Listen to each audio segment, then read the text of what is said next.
Chapter 641. Compared to the divine King Njord, Gulweg did not have many illustrious achievements, and she rarely appeared in the outside world. But it would be too arbitrary to conclude that she was weaker than Njord based on this alone. The first time he came to Warnerheim, Rog had fought with Njord. At that time, he had just mastered Sage Mode and was far inferior to now.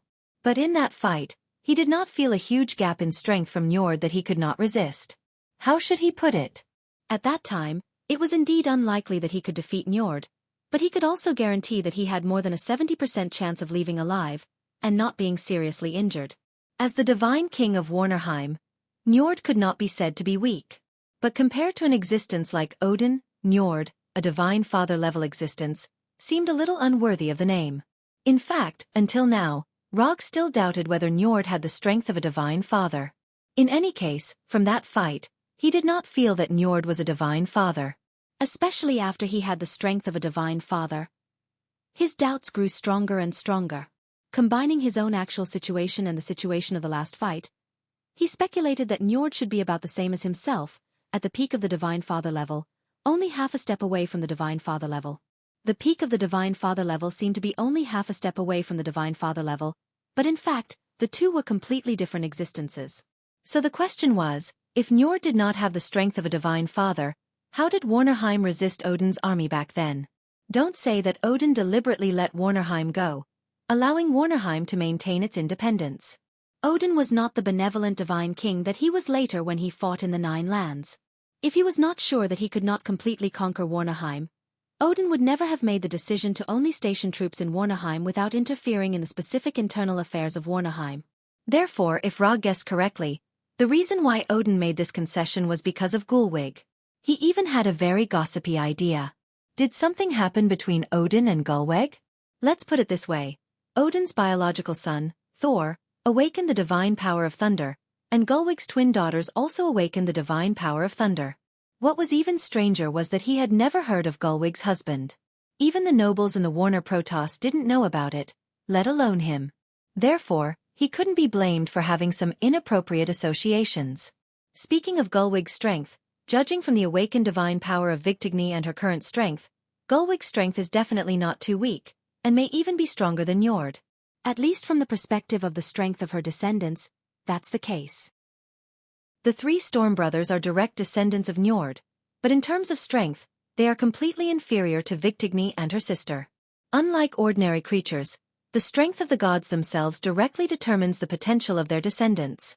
So from this point of view, Gulwig's strength may be above Njord. It's even possible that Gulwig is the divine father that allowed Warnerheim to maintain its independence.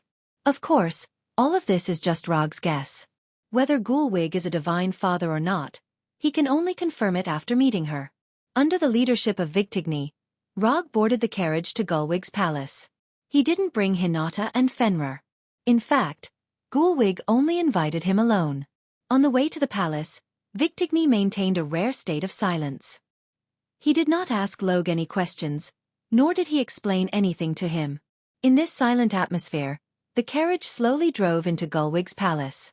Victigny didn't take Rog to see Gulwig, but left the job of guiding him to the palace maids. The moment he entered Gulwig's palace, Rog realized what is called extravagance. He can be regarded as a person who has seen big scenes, but after seeing Gulwig's palace, he couldn't help but take a breath of cold air. Gulwig's palace is not decorated magnificently, but Rog can see that from the beginning of the palace gate. The interior of the palace is all used with precious materials in Warnerheim. Even the load-bearing pillars of the palace are enchanted materials that are worth more than gold. Simply put, Gulwig's palace was like a building built with countless magic arrays. If he is not mistaken, even the floor of the palace is enchanted with several magic. Dustless technique, cleaning technique, durability improvement. After sitting in this not particularly large main hall and waiting for more than 10 minutes, Rog finally saw the most famous and powerful goddess in Warnerheim, Gulwig. "Greetings, Your Royal Highness." Rog didn't salute, but nodded slightly. It's their business if others want to salute Gulwig. Anyway, he doesn't have such a habit. Not to mention Gulwig, even when he saw Ancient One, he just nodded his head in greeting. "You are the fourth Hokage, right? You are really talented." Gulwig, wearing a white dress and a few simple jewelry, looked at him seriously, and then sat on the main seat. Your Royal Highness is overpraising me. Since Gulwig entered the main hall of the cave, he has begun to perceive Gulwig's strength. Although he was not presumptuous enough to directly use chakra perception to perceive seriously, he tried his best to perceive the aura that Gulwig might leak out. But soon, he found out that he was thinking too much. Without using chakra perception, he couldn't feel any energy fluctuations from Gulwig's body.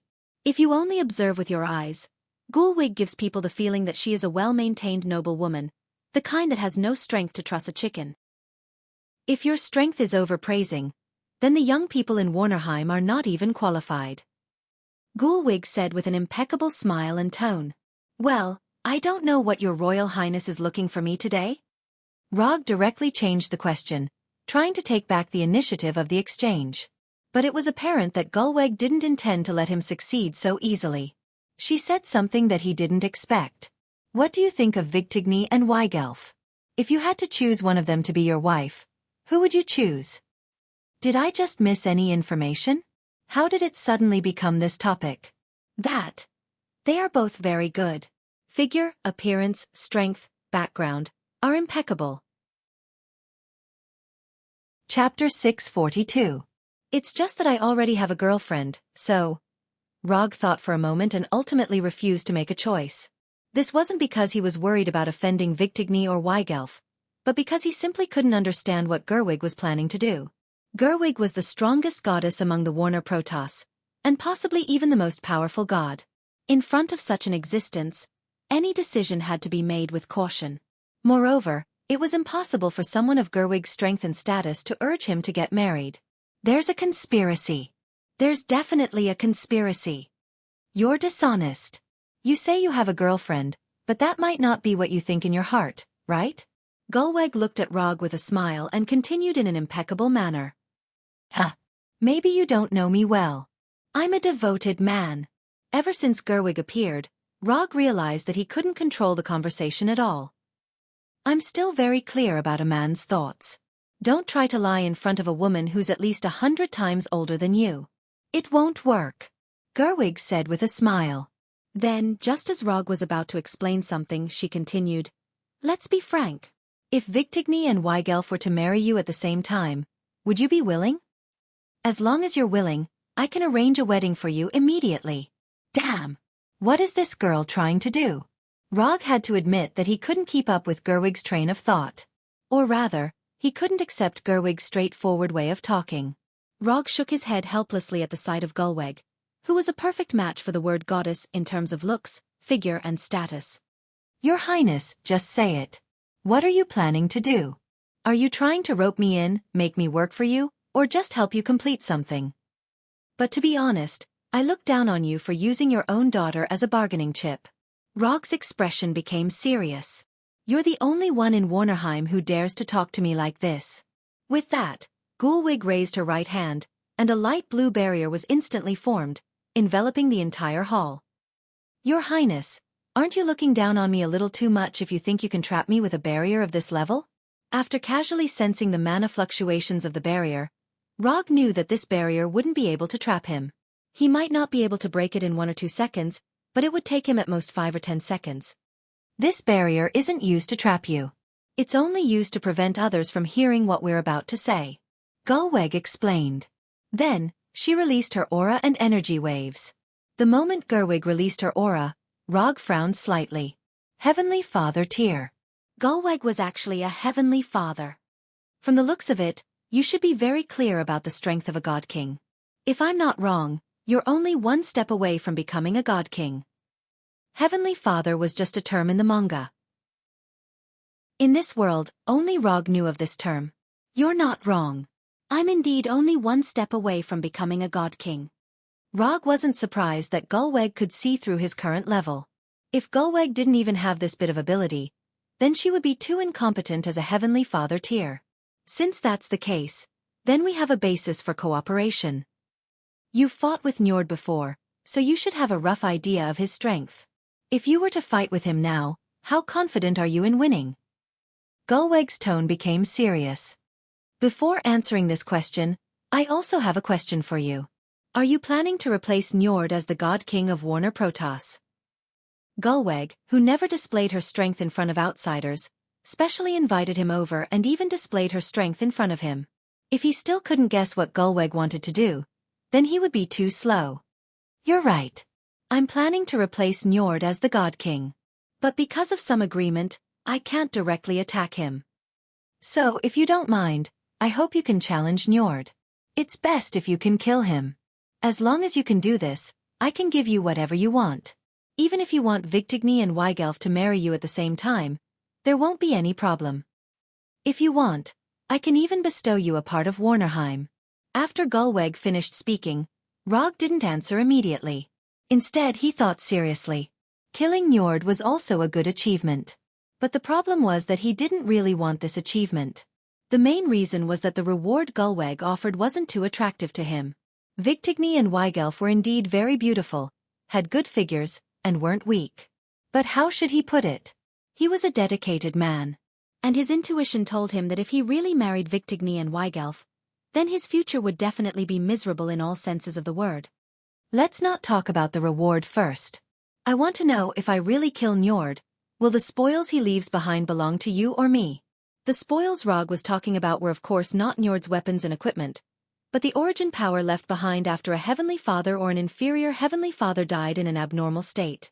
This was similar to killing a god who absorbed the power of faith to obtain a godhood. It was just that Njord didn't rely on the power of faith to become a god, so what was obtained after killing him was his origin power. If you can kill Njord, the origin power he leaves behind will of course be yours. Gulweg was already a heavenly father. Although Njord's origin power was precious, it wasn't to the point where she had to have it. Okay, I can help you kill Njord, but I want detailed information about his weapons, moves, combat habits and so on. The more detailed, the better. Also, I have a little obsessive-compulsive disorder. When I accept a commission, I'm used to signing a commission scroll with the client. With that, Rog summoned a commission scroll that he had never used before. The commission content is to write that I'll help you kill Njord. As for the reward, I want the highest browsing rights in your royal library for a month. Rog stated the reward he wanted and handed the commission scroll to Gulweg. Vigtigny and Weigelf were pretty good, but compared to precious knowledge, he wanted that knowledge more. That was because knowledge was power. Chapter 643. After hearing what Rog said about the reward, Gerwig's face changed slightly, and the way she looked at him changed. This was not because Rog wanted too much reward, but because it was too little. Not to mention the highest browsing authority of the Royal Library for a month. Even if Rog wanted to make a copy of all the books in the Royal Library, it would not be difficult for her. Of course, to complete this, she needs to wait until she replaces Njord as the new God King of Warner Protoss. No problem, as long as you can kill Njord, all the books in the Royal Library will be open to you. After that, Gerwig took the commission scroll handed by Rog and wrote on it with her fingers. The text written with magic fell on the commission scroll and finally evolved into pale golden text. When Gerwig finished writing the commission scroll, Rog opened the commission page of the system and took a look. Sure enough, Gerwig's commission passed the judgment smoothly. Commission content: Kill Njord, commission status, incomplete, commission reward, 500 ninja coins. Rog was not surprised that Gerwig's commission could pass the judgment of the system. But he did not expect that the system would give a commission reward of 500 ninja coins. If he remembered correctly, the highest reward given by the system before was only 350 ninja coins. And that time was because he stopped the goddess of death Hela from taking Asgard, so the system gave a reward of 350 ninja coins. But now, killing Njord made the system give a reward of 500 ninja coins. This also means that in the judgment of the system, killing Njord is more difficult than stopping the goddess of death Hela. But this is normal. After all, Njord is the God King of Warner Protoss. If he doesn't even have this card, then he is too cheap. Happy cooperation. After throwing the commission scroll that had completed the mission into the summon scroll, Rog said to Gerwig with satisfaction. Although he rarely exchanges anything now, but this kind of thing, no one would complain about having too much ninja coins. The information you want will be delivered to you today. When are you going to make your move? Was it an assassination or an open challenge? If it's a challenge, I can arrange a venue for you. Gulweg continued to ask. Let's challenge him directly. Let's set the time for 1 week from now. You can arrange the location. If you're not worried about the capital being destroyed, you can arrange for it to be in the capital. Since Gulwig already had plans to replace Njord, she must have a way to make Njord accept Rog's challenge. If she couldn't even do that, then there was no need for her to plan to replace Njord. Sure. When the time comes, I will definitely give you a fair duel. Right, from now on, you can change back to your real appearance. I'll help you deal with those little troubles of yours. Since they were all partners, Gulweg didn't mind helping Rog solve some small problems. In fact, she also wanted to see what the fourth Hokage, who left a great reputation in Asgard and Warnerheim, looked like. She didn't know why, but she always felt that Rog's white-haired appearance was a bit wretched, or rather, lecherous. Seeing Rog's white-haired appearance, she always associated him with some kind of greasy uncle. Thank you, Your Highness. After saying that, Rog lifted the effect of the transformation technique and returned to his original appearance. It's much better than the white-haired appearance just now. No wonder Vigtigny likes you. After confirming with Gulweg that Njord indeed had the power of the God King, Rog left Gulweg's palace and returned to the hotel.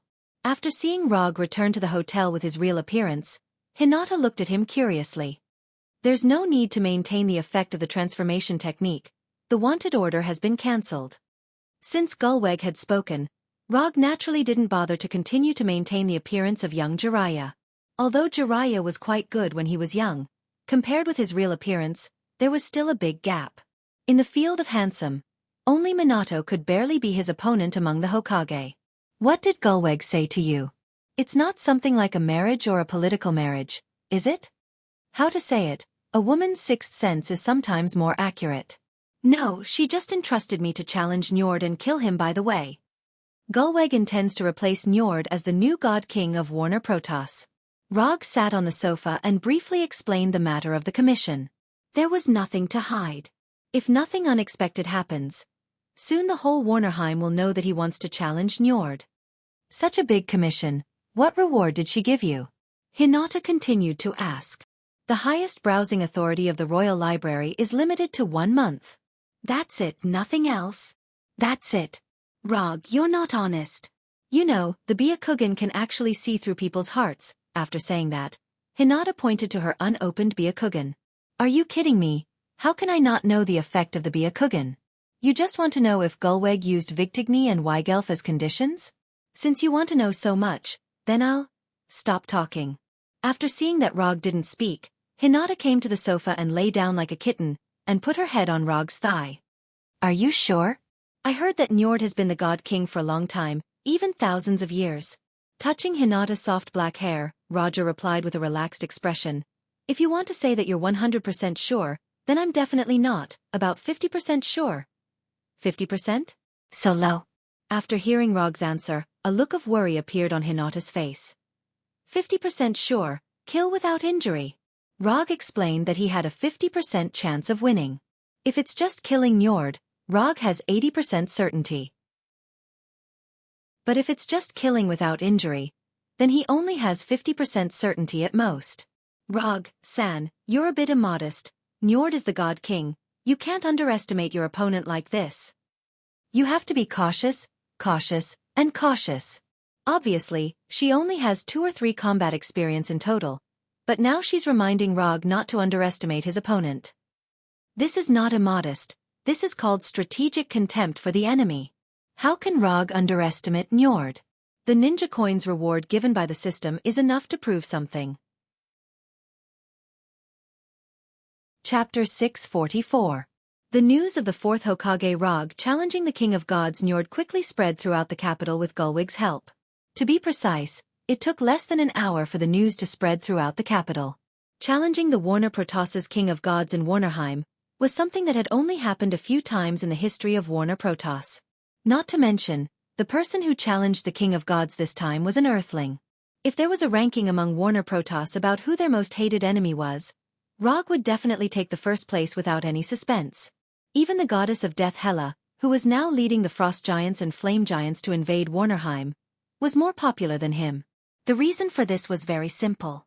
First of all, Rog helped Asgard's army defeat the Warner Protoss army twice. The first time was when Loki destroyed the Bifrost, and the second time was after Odin's death. These two opportunities were a once-in-a-lifetime opportunity for the Warner Divine clan. Unfortunately, these two opportunities were stopped by Rog. In addition to these two times, Warner Protoss also blamed Rog for the goddess of death Hela's invasion of Warnerheim. After knowing that Asgard had once fought with the goddess of death Hela in Jotunheim and defeated her, many Warner Protoss had an idea that didn't make sense but fit their mentality. They believed that it was Rog who helped Asgard defeat the goddess of death Hela, which led to Hela's invasion of Warnerheim. If Rog hadn't helped Asgard, Hela would have definitely defeated Asgard's army and become the monarch of Asgard.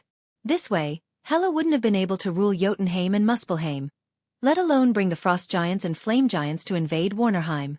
Therefore, everything that Warnerheim was suffering now was Rog's fault. What was even more difficult to understand was that there were only a few Warner Protoss who accepted this explanation. Therefore, Rog became the most hated person in the entire Warner Protoss. After knowing the thoughts of these Warner Protoss, Rog's only reaction was that no wonder Warnerheim had always been inferior to Asgard. When they encountered problems, they didn't look for the reason themselves, but blamed others instead. It was unreasonable for such a race to be better than Aseri. Although Logue did not take these thoughts of the Vannas to heart, he had to admit that this idea, which was shared by most of the Vannas, had caused him a lot of trouble.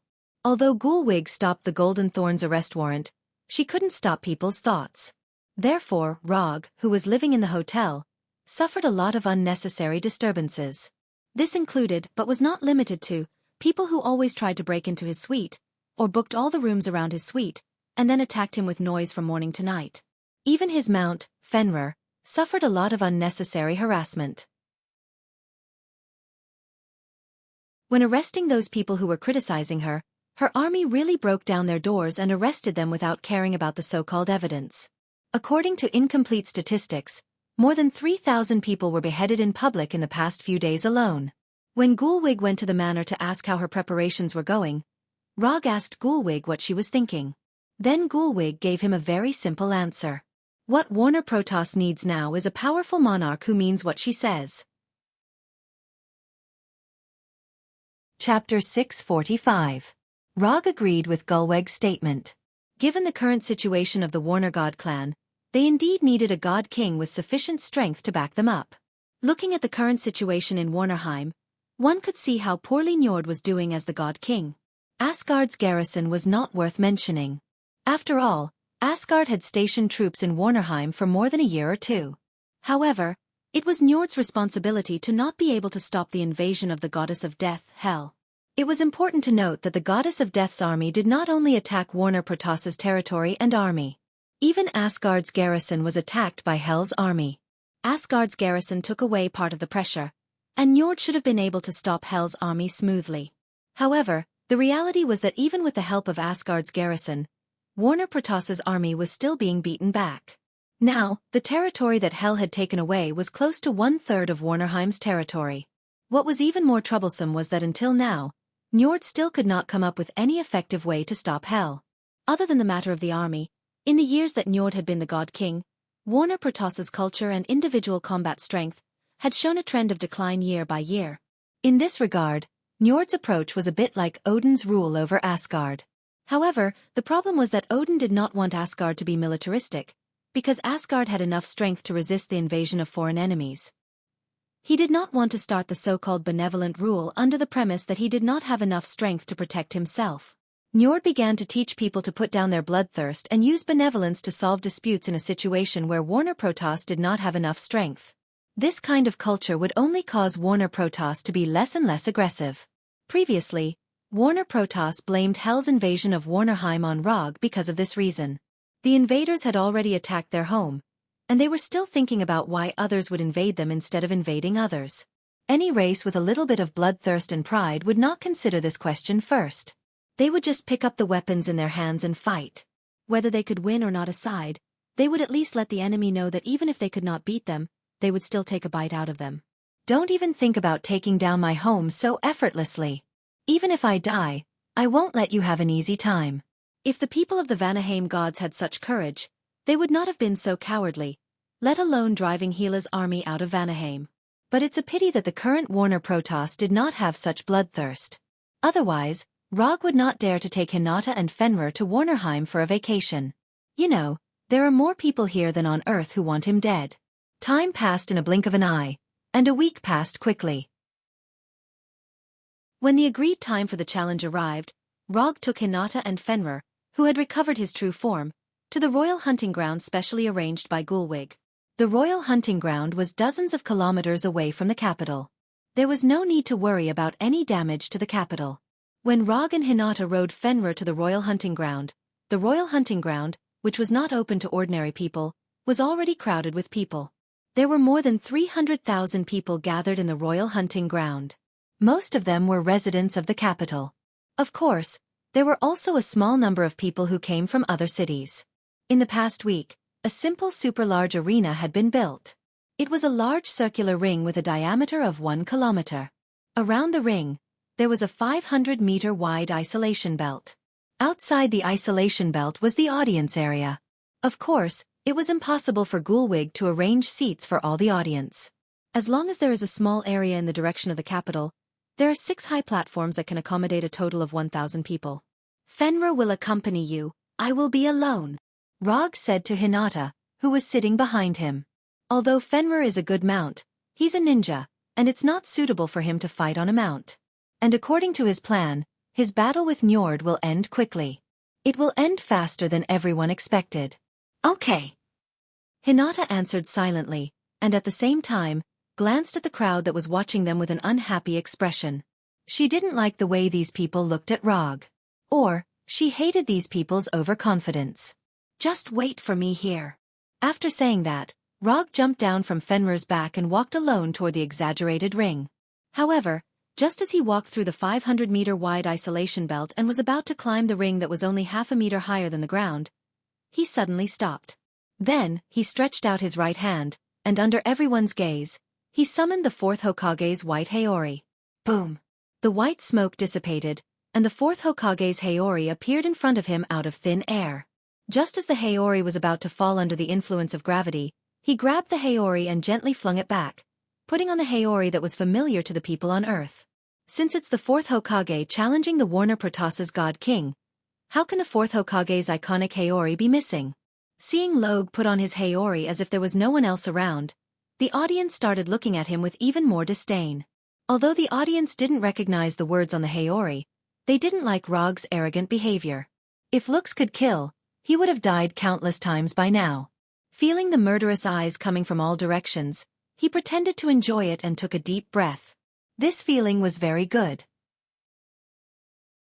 Then, his figure disappeared directly, and he used the body flicker technique to come to the center of the ring. Not long after he came to the center of the ring, Njord, who was riding a huge black saber-toothed tiger, wearing a pale golden armor, and holding a golden trident, came in front of him. Isn't this His Majesty the God King? We meet again. After seeing Njord's arrival, Rog took the initiative to greet him. He didn't know if Gerwig did it on purpose or not, but in this ring, there was a super-large sound transmission magic that could let the conversation between them pass to everyone's ears without missing a word. In the matter of attacking Njord's prestige, Gerwig really didn't hold back. Last time, it was Odin who saved you. You won't be so lucky this time. Compared to Rog, Njord's tone was much more dignified. Odin might have saved me last time, but he might also have saved you. The person whose armor was pierced through seems to be you, His Majesty the God King, right? At that time, Rog had just mastered the immortal mode, so Njord took his most powerful attack without any suspense. Immortal spell, lightning escape, spiral electromagnetic cannon. Arguing is meaningless. Today, I'll let you know what the God King's might is. As soon as he said that, Njord released his God King's aura without reservation, which was the so-called Divine Father's aura. The God King's might? Then I'm not afraid to tell you in advance. I only need 3 moves to kill you.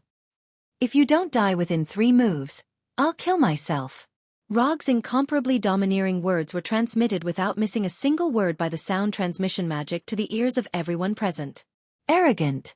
When Rog said those words, all the Warner Protoss members, including Gerwig, felt his insufferably arrogant arrogance. Njord might not be a qualified God King, but no matter what, he was the God King who had informed Warnerheim for thousands of years. Rog's words now undoubtedly trampled all the Warner Protoss faces to the ground. Chapter 646. If Njord only loathed Rog before, and hated him for teaming up with Gullweg. But now, he really wanted nothing more than to grind Rog's bones to dust.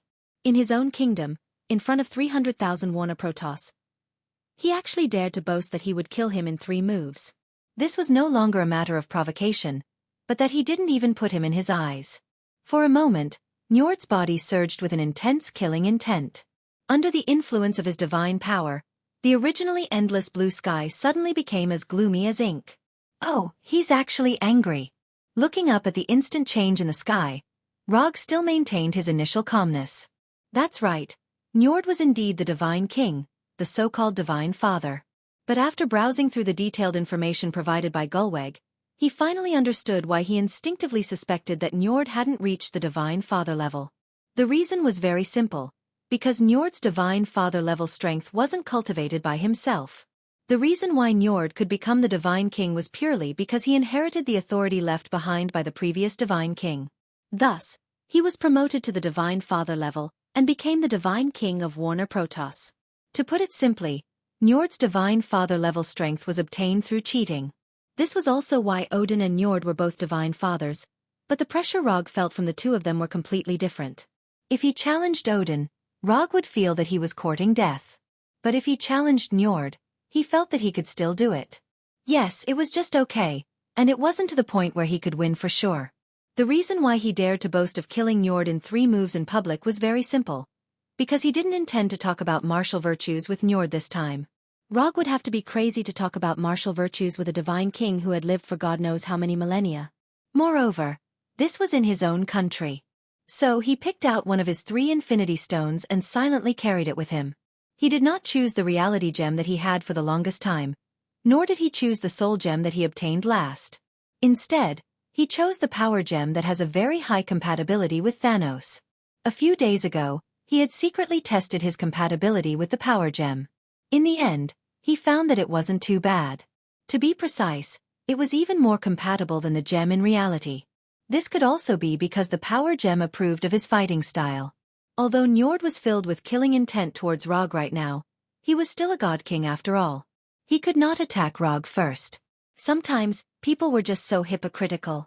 He clearly wanted to skin the other party alive, but he still forced himself to maintain this so-called attitude.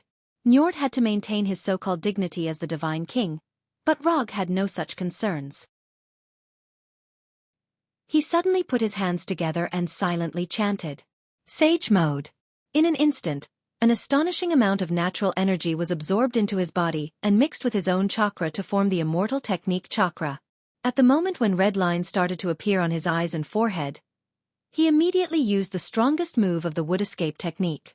Immortal technique, wood release, thousands of hands, Buddha on top. In the beginning, there were still some Warner Protoss people who didn't understand why such a huge ring was built. Now, however, everyone understood the reason. When this incomparably large Buddha statue emerged from the ground, the originally incomparably wide arena instantly became insignificant. It wasn't just the ring that was affected. Even the spectator area outside the isolation belt was affected. This was also because Rog deliberately controlled the size of the Buddha statue in consideration of the environment. Otherwise, he could have created an amazing Buddha statue with a base diameter of more than 10 kilometers. Instead of just making a Buddha statue with a base diameter of less than 2 kilometers like now. But whether it was 2 kilometers or 10 kilometers, for Warner Protoss people whose average height was less than 2 meters, it was equally shocking. Seeing this terrifying Buddha statue that took only 1 or 2 seconds to form, the audience finally understood why Rog dared to challenge Njord in Warnerheim. People who could display this kind of move, in their view, were no different from the real Divine King. Not only were the audience shocked by the Buddha statue, but even Njord also showed an expression of disbelief. He couldn't understand how Rog, who could barely fight with him a few years ago, could grow to this point in such a short time. How did he do it in just a few years? Warner Protoss people, who had an average lifespan of thousands of years, obviously had a different concept of time than Earthlings. Not to mention that they had such a long lifespan, even Earthlings with an average lifespan of less than 100 meters couldn't understand. After summoning the Buddha statue, Rog didn't immediately control the Buddha statue to attack. Instead, he took out the power gem that emitted a faint purple light from his shirt pocket and held it tightly in his right hand. The power gem that ordinary people couldn't touch directly didn't cause any damage to him. If a 100% sage body in sage mode couldn't be recognized by the power gem, then not many people in the world could use the power gem. Looking at Njord, who didn't have any intention of leaving or hiding in the wreckage of the ring, Rog's face showed a smile. Njord lost. Although he didn't control the Buddha statue to attack, he was already sure that Njord lost. He just said in front of everyone that if he couldn't kill Njord in 3 moves, he would kill himself. It was actually a psychological tactic. He wanted to kill Njord in 3 moves. People who heard this sentence would first think that his 3rd move was the most powerful and terrifying attack. But in fact, he would directly use his most powerful attack in the 1st move and solve all problems in 1 move. The reason why he said 3 moves was to mislead Njord. And it turned out that his misdirection was effective. Njord, who was riding the huge saber-toothed tiger, didn't have any intention of dodging or leaving. Obviously, he planned to take his 1st move and calculate how powerful his remaining 2 moves would be. But Njord didn't expect that in Rog's plan, the remaining 2 moves didn't exist at all. 1 move, life and death. Under his control, the power gem's energy poured into the Buddha statue, making the originally green Buddha statue shine with a purple light. Looking at the purple light that suddenly appeared on the Buddha statue, Gulwig suddenly remembered something. But at this time, Rog controlled the Buddha statue to attack. Buddha on top. Rog put his palms together again and placed the power gem between his palms. Then, the fist behind the Buddha statue came to life in an instant, smashing toward Njord with the power to destroy heaven and earth. When the first fist of the Buddha statue arrived in front of Njord, Njord raised the golden trident in his hand. A pale blue hemispherical energy barrier completely enveloped him. Boom! A terrifying explosion rang out. The blue light and purple light mixed together, forming a dazzling ball of light. Before the sound of the explosion could reach the ears of the surrounding audience, the Buddha statue's 2nd fist came crashing down. Then the 3rd, the 4th, the 5th. In the beginning, one could still see the blue light formed by Njord's divine power. However, after the 20th punch, the blue light completely disappeared and was replaced by purple and golden explosive light. Eula Eula Eula Eula Eula. Although the Buddha statue's body gave people a feeling of incomparable clumsiness, the speed of the Buddha statue's punches was far beyond people's imagination. It had even reached the limit of what the naked eye could capture. The audience thought that they would be able to see a hearty battle, but they never imagined that they would see a one-sided beating. Terrifying explosions rang out continuously, and the shockwaves and shockwaves of the explosion swept out like a tsunami. The earth began to crack, and the continuous violent tremors continued. At this moment, the rapidly punching Buddha statue became the most eye-catching existence in the entire world. The earth wailed, the mountains trembled, and the sky mourned. This doomsday-like scene only lasted for a little more than a minute before it came to an end. In this minute, Rog unleashed all the thousands of punches behind the Buddha statue, not leaving a single one behind. In order to ensure that every punch had enough power, he not only crazily consumed the chakra in his body, but also constantly urged the power gem to provide energy. While he was activating the power of the power gem, a voice that sounded like the ravings of a devil kept appearing in his mind. Smash the world with 1 punch. Smash the world with 1 punch. Smash the world with 1 punch. The power gem certainly had the ability to destroy a world with 1 blow. But the problem was that Rog's physique couldn't withstand such an energy output. The achievement of destroying a world with 1 punch was indeed tempting, but he didn't want to become like Thanos, who was unable to resist the backlash of the power gem. Under the temptation of this demonic raving-like voice, he always maintained his initial rationality, and did not let the energy provided by the power gem exceed the limit that he and the Buddha statue could withstand. When the Buddha statue stopped attacking, he didn't hesitate and directly threw the power gem in his palm into the summon scroll, and then deactivated Sage mode. As time passed, the smoke and dust raised by the explosion gradually dissipated. When everything returned to normal, the audience, who had come to watch a good show but had almost been killed by the attack, saw the scene in front of them clearly. The Buddha statue with the amazing size was still standing in front of them like a mountain peak. But compared to when it first appeared, the fists behind the Buddha statue had all disappeared. In front of the Buddha statue was a deep pit with a diameter of several kilometers and a depth of hundreds of meters. There was no gravel in the deep pit, nor was there any living thing. Njord, who was supposed to be standing in front of the Buddha statue, had completely disappeared. Instead, there was a fist-sized light blue crystal floating quietly in the center of the deep pit. This light blue crystal was none other than Njord's origin energy. Or rather, it was his God King's authority. Under the attack of the Buddha above the top, Njord didn't even have the chance to self-destruct and was completely killed by the Buddha above the top integrated with the power gem's energy. Apart from the God King's authority, Njord didn't leave anything behind. Not even his bones were left. It was finally over. Glancing at the God King's authority floating quietly in the center of the deep pit, Rog stretched out his right hand and used 10,000 Mammoth Heaven's pull, sucking the God King's authority into his hand. This battle was not a loss. Although the God King's authority was Njord's origin energy, Rog wasn't sure if he could make Njord leave the God King's authority behind. This was a matter of luck to begin with. If killing a God King could give him a God King's authority, then the God Kings of this world would be too insecure.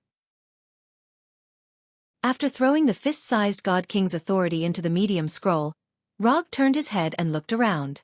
Although Gerweg had prepared a large enough arena for him, it was clear that Gerweg had underestimated his strength. A 1-kilometer diameter arena wasn't enough for him to unleash his full potential. Apart from Njord being killed by the Buddha above the top, the spectators on the opposite side of the Buddha statue also suffered heavy casualties. When the Buddha statue appeared, the spectators outside the isolation zone silently retreated a distance. However, it was clear that they didn't retreat far enough. Rog didn't know how many spectators died from the attack, but judging from the deep pit in front of him that was several kilometers in diameter, the number of spectators who died wasn't small. However, this had nothing to do with him. It was all because Gerweg's arrangements weren't appropriate enough. And these spectators obviously forgot a very important thing. That is, the battle between the strong wasn't something that everyone was qualified to watch. Sometimes, watching the fun also comes with a price. The battle between the 4th Hokage Rog and the God King Njord ended in a way that no one expected. After the death of Njord, Gerweg succeeded as the God King and issued a series of decrees. Although there were many of these God King decrees, they could be summed up in a few words. They were all militaristic and fighting to the death. After the battle with Njord, Rog didn't directly return to the royal city, but rested for a few days in the manor on the outskirts. After spending a few days with Hinata, which everyone was very satisfied with, he returned to the royal city alone, then took Gerweg's order and walked into the library that only the members of the Warner Protoss royal family could enter. Although he asked Gerweg for a month's browsing permission, Rog didn't stay in the library for a month.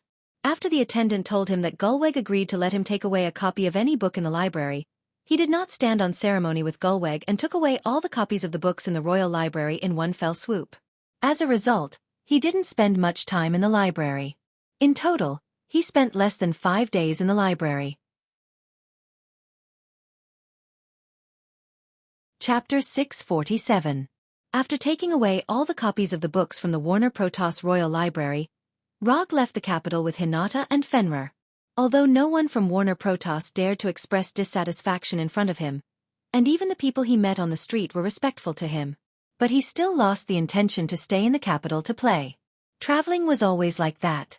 Before you come, you always feel that the destination is full of scenery. But as long as you go to the destination or stay for a while, you will feel that this place is just like that. This is how Rog feels now. So after getting the reward he deserved, he directly left with Hinata and Fenrir. As for the elf girl Rosie who was auctioned by him, she was sent back to Konoha in advance. If it was calculated based on the length of the journey, Kuroto and Hinata's journey was already over. However, before returning to Konoha, he still had a small matter to deal with, that is, the abnormality after Fenrir swallowed the Black Panther god Batet.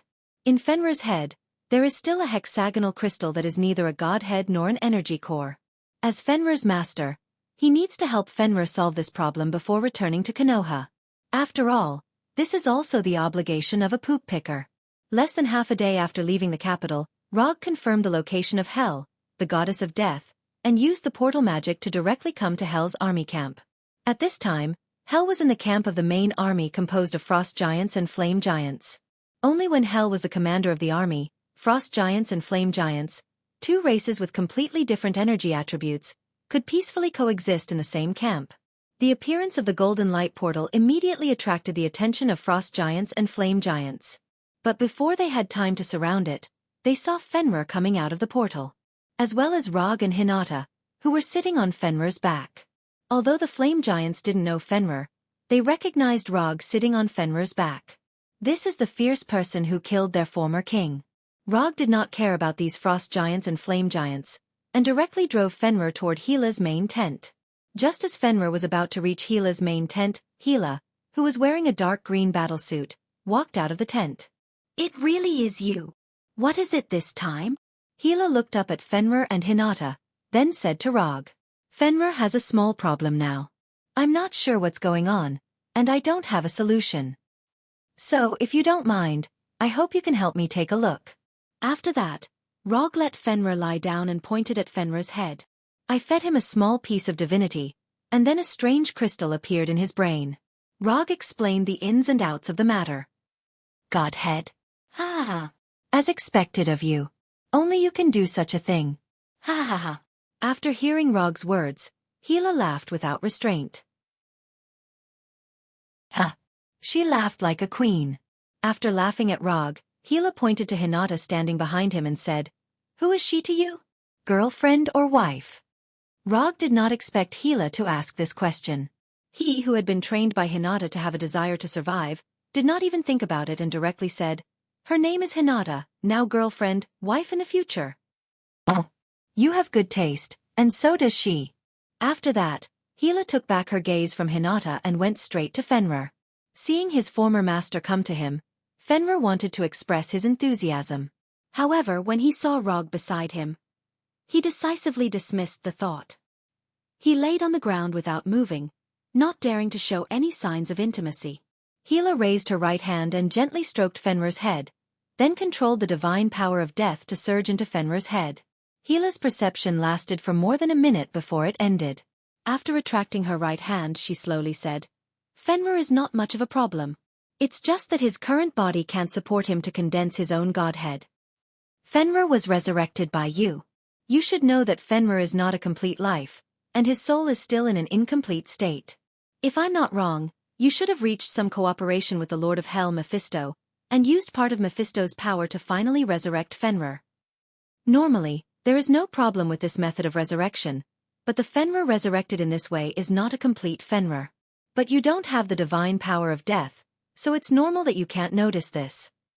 Hila explained Fenrir's current state. Although she did not say it, Rog could already see that Hila had a way to repair Fenrir's soul. "What do you want?" Rog said directly. "Do you still have the godhead fragment that Fenrir swallowed? If you do, I want that godhead fragment. If you don't, then you can only follow my army for a while." Hila said the reward she needed. For her who has almost touched the threshold of Divine Father, although the godhead fragment of the Black Panther god Batet is not particularly useful, it is still a good reward. "I just have one more." After saying that, Rog used the psychic technique to summon the remaining godhead fragment. After receiving the godhead fragment from Rog, Hila suddenly raised her eyebrows and continued, "I heard that you killed Njord a few days ago and got his godhead authority. This can't be given to you. I have use for myself." Although Njord's godhead authority is inconsistent with his ninja path, it is still an extremely rare and precious item. More importantly, the godhead authority can allow him to further enhance his physique and strength after eating the chakra fruit. Therefore, Njord's godhead authority, he will not give it to Hila no matter what. Njord himself inherited the authority of the previous godhead, so he took the crucial step and was promoted to the godhead. If he gives Njord's godhead authority to Hila, he can guarantee that in a few days, Hila will become the godhead, the so-called Divine Father. "I'm just asking, I don't plan to take it. Although I don't have much contact with this old woman, I know that she is a very scheming woman. You took away Njord's godhead authority, you have to be more careful yourself, that old woman is not as simple as you think." Hila glanced at Rog and said slowly, "Thank you, I will be careful." "Well, there is nothing else. Fenrir will stay with me for a while, about a month or so on Earth. You can come and pick him up then." "No problem. Thank you for your hard work." After patting Fenrir, who still hadn't reacted, Roger left with Hinata and opened the portal back to Konoha's hidden village. Rog is not worried that Fenrir will not want to return to his side after staying with Hila for a month. To some extent, Fenrir is a wolf with good morals. He will not make unwise choices that endanger his life. More importantly, Hela will not rob him of Fenrir. If Hela wants to get Fenrir back, she has a more effective way. For example, consuming one of Rog's 3 promises. Compared with when he left, Konoha's hidden village has not changed much. The infrastructure and expansion work that should be carried out is still continuing, and the interstellar trade that should be carried out is also constantly being carried out. In other words, whether Rog is in Konoha's hidden village or not, it will not have any impact on the development of Konoha's hidden village. Of course, when Konoha is invaded by a powerful foreign enemy, Rog, the 4th Hokage, can play a role. After returning to Konoha's hidden village, Hinata just returned to the Hokage's mansion to change her clothes, and then went to the Hokage building with Roki, who was sent back in advance. Hinata took her new personal assistant Roki to the Hokage building, while Rog went alone to the lush forest outside Konoha's hidden village. With the various plants provided by Igo, the planet Tatooine has been completely restored. Just by looking at the current environment of Tatooine, it is completely impossible to imagine that it was a desert a few years ago. This is my planet. Rog himself didn't expect that after coming to this world, he would have a planet that completely belongs to him. This is more than a difference for him who almost couldn't afford to pay the rent before. After calming down, he summoned the silver surfboard of the Silver Shadow Man. Because he wanted to challenge Njord, he didn't study this surfboard seriously. After returning to his own territory, he finally had time to satisfy some of his little curiosity. However, he didn't expect that his research on the silver surfboard would take more than half a month. The location of the research was also moved from the forest outside the village to the laboratory in the village.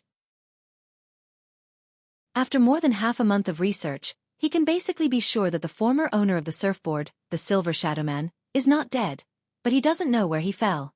In addition, through the study of the cosmic energy on the surfboard, he found a way to devour all the energy of a planet in just 2 or 3 days.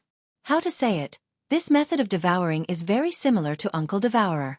Unlike his Sage mode, which only integrates natural energy, the method of devouring energy developed on the surfboard is directly aimed at completely destroying a planet. All the matter and energy on the planet are reduced to the purest cosmic energy. Then, it is eaten in one bite. This method of devouring makes him unconsciously think of the truth-seeking ball. The truth-seeking ball can also devour everything formed by the nature of yin and yang, the 5 elements, and return everything to nothingness. However, compared to the truth-seeking ball, the method of devouring the planet provided by the surfboard is much simpler and more crude. In addition to the method of completely devouring the planet developed from the surfboard, Rog's biggest gain is to figure out how to transform cosmic energy into natural energy. It may not be appropriate to call it natural energy. To be more precise, it should be to transform cosmic energy into forms such as heat, gravity, or kinetic energy that are common on the planet. Quickly devouring the planet and transforming cosmic energy into other forms are the most important gains of his research over the past half a month. In addition, there are only 2 gains left. Knowing that the Silver Shadow Man is not dead and that the surfboard can constantly absorb energy from the universe. These studies are of no help to his ninja strength, but they allow him to see some things that can only be seen at the Heavenly Father level. The gains obtained from the surfboard, plus Njord's God King authority. With the existence of these 2 things, he is confident that after eating the chakra fruit, he will quickly gain a foothold at the Heavenly Father level. If possible, he can even try to advance to the single universe level and the multiverse level. Of course, all of this has to wait until he eats the chakra fruit and improves his strength, physique, soul, and status to the peak of the Heavenly Father level.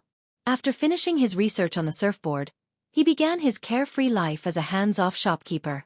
Because of the existence of the silver surfboard, he now has fewer opportunities to use the super light rock technique. Compared with the silver surfboard, the super light rock technique is far inferior in speed and flexibility. Not to mention that the silver surfboard can also become a cosmic energy charger at some point. Half a month later, he went to Warnerheim again and took back Fenrir from Hela. At the same time, he learned about the recent situation in Warnerheim. It has to be said that after Gulweg succeeded as the God King, Warner Protoss finally had a little bit of the God race. The situation that was originally dominated by Hela returned to a state of parity under the command of Gulweg. And this is still under the condition that Asgard's garrison is not taken into account. If Asgard's garrison is included, Warner Protoss can be regarded as beating Hela's forces back again and again. Rog did not intervene in the war in Warnerheim and returned directly to Konoha with Fenrir. According to Gila, she has completed Fenrir's soul and promoted Fenrir from a demonic beast to a demigod. Yes, only a demigod. In the end, Fenrir failed to be promoted to the realm of godhood and godhood. However, compared to before, Fenrir still had a huge change. The most obvious change was that Fenrir changed from a black wolf to a silver wolf, and it was a silver wolf that could speak human language. As for how Gila did it, Rog didn't know. However, he was still very satisfied with Fenrir's new image. At Fenrir's request, he sent Fenrir to the werewolf kingdom on Earth, the summit of the peaks, and let Fenrir become the guardian of the werewolves. This was also the path that Black Panther god Bast had chosen to become a god. The only difference was that Black Panther god Bast chose to guard the Wakanda people at the time, while Fenrir chose to guard the werewolves. For Rog's practice of sending a demigod creature to Earth, his magic teacher, Ancient One, did not express any dissatisfaction. However, his junior brother, Strange, had some small opinions. However, Strange's opinion was directly ignored by Rog. Strange was still young and had not yet taken over the position of Sorcerer Supreme from Ancient One. After he became the Sorcerer Supreme, he would know that there were all kinds of monsters on Earth. Fenrir was a little demigod and was nothing at all. Chapter 648. After sending Fenrir back to Earth, Rog's leisure days were officially over. Now there is more than a month left before the chakra tree fully matures. He needs to adjust himself to the best state during this time, and then eat the chakra fruit that can make him an immortal. In fact, other than adjusting his condition, there was nothing else he could do. If possible, he also needs to raise the resonance of QB in his body to the level of complete compatibility. Although after eating the chakra fruit, the Bija's help to him is not so obvious. But in any case, QB was exchanged for 2,000 ninja coins. It's not in his character to waste it like this. When Rog put all his attention on the adjustment of his state and the improvement of QB's resonance, his already amazing chakra amount is constantly increasing. It wasn't until he developed the sage body to 100% that he finally understood why Hashirama has far more chakra than ordinary people.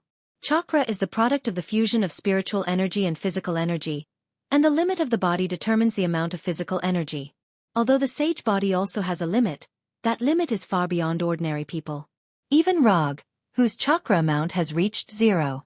7 pillar, is far from touching the limit of the sage body at this time. He can't even see where the limit of the sage body is. Time passed day by day, and Rog's chakra amount is increasing at a steady rate.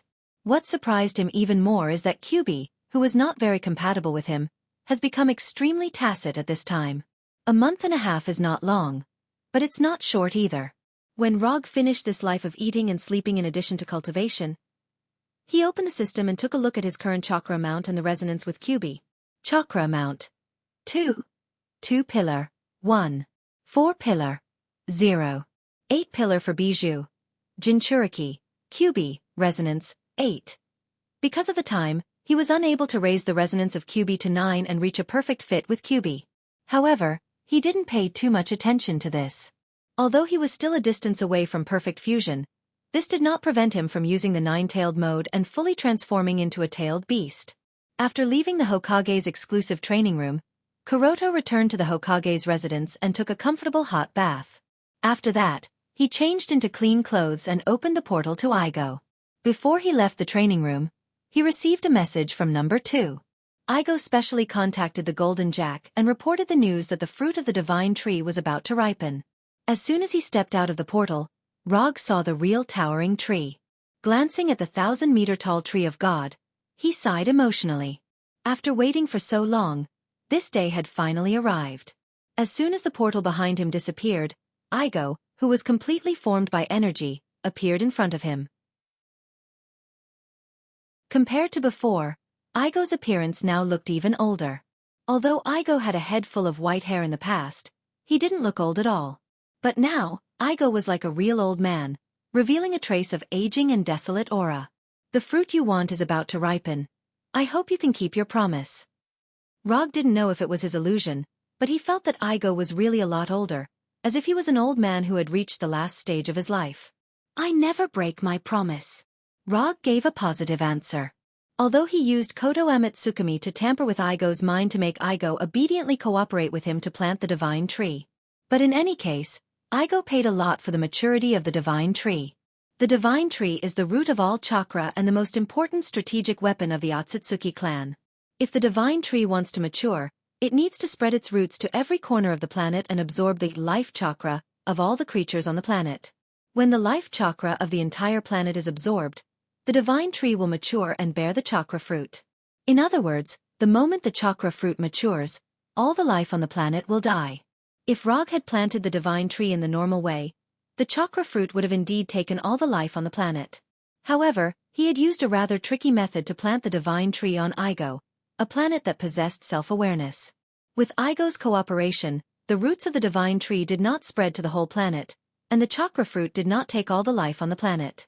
But even so, the divine tree still brought great harm to Igo's planet. Compared with the previous Igo star, the current Igo star is more than a little desolate. If observed from outer space, it can be clearly seen that nearly half of the Igo star has become a desert and a dead land. That's good. After this matter is over, let's try not to meet in the future. I'm old and can't stand the stimulation given by you young people. In terms of the life on the planet, Igo is still very young. But compared to Rog and the others, Igo is an out-and-out old man. He is even older than Odin.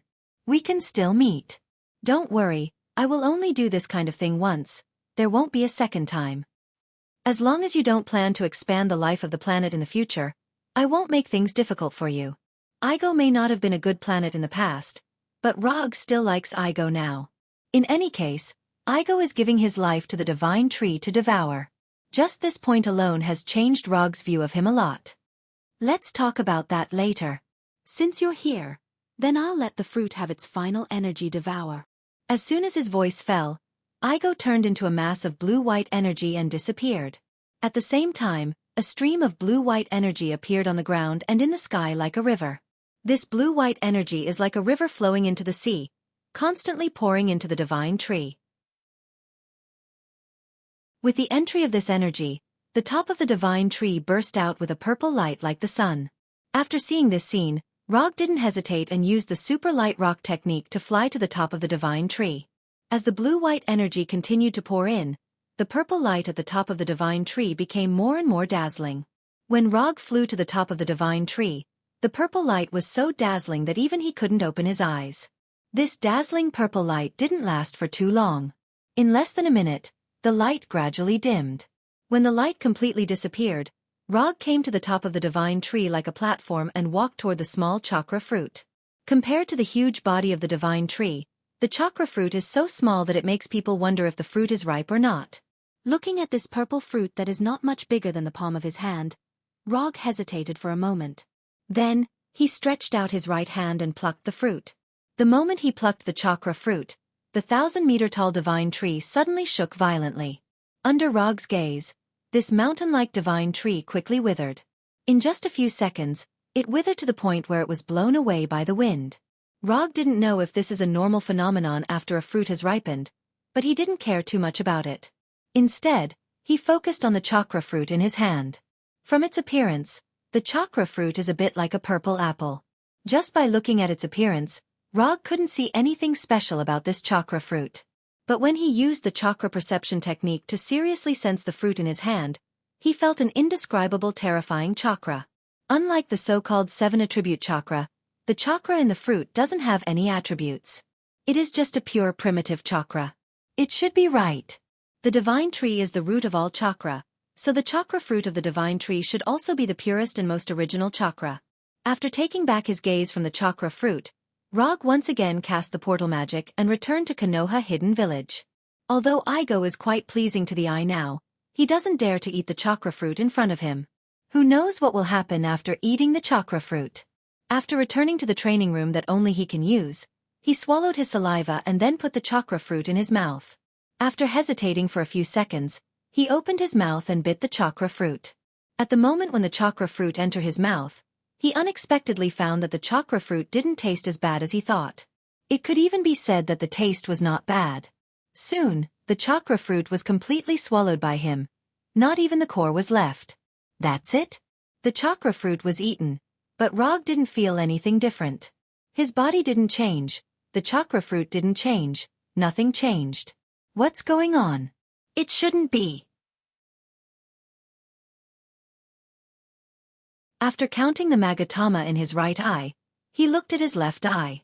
His left eye, which was supposed to be Sharingan, has also become Golden Rinnegan, and it also has Magatama. But unlike the 9 Magatama in his right eye, his left eye only has 6 Magatama. At this time, is there still a sense of asymmetry? Thinking of this in his heart, he guessed a reason that is very likely to be the truth. After his right eye became Rinnegan, there was already an imbalance in strength between his 2 eyes. And this imbalance was still there after he ate the chakra fruit. The right eye was originally an ordinary Rinnegan. Under the strengthening of the chakra fruit, it was strengthened to 9 Magatama Rinnegan. And the left eye, which was originally Manjikyu Sharingan, was strengthened to 6 Magatama Rinnegan. If he knew this would happen, he should have upgraded both eyes to Rinnegan.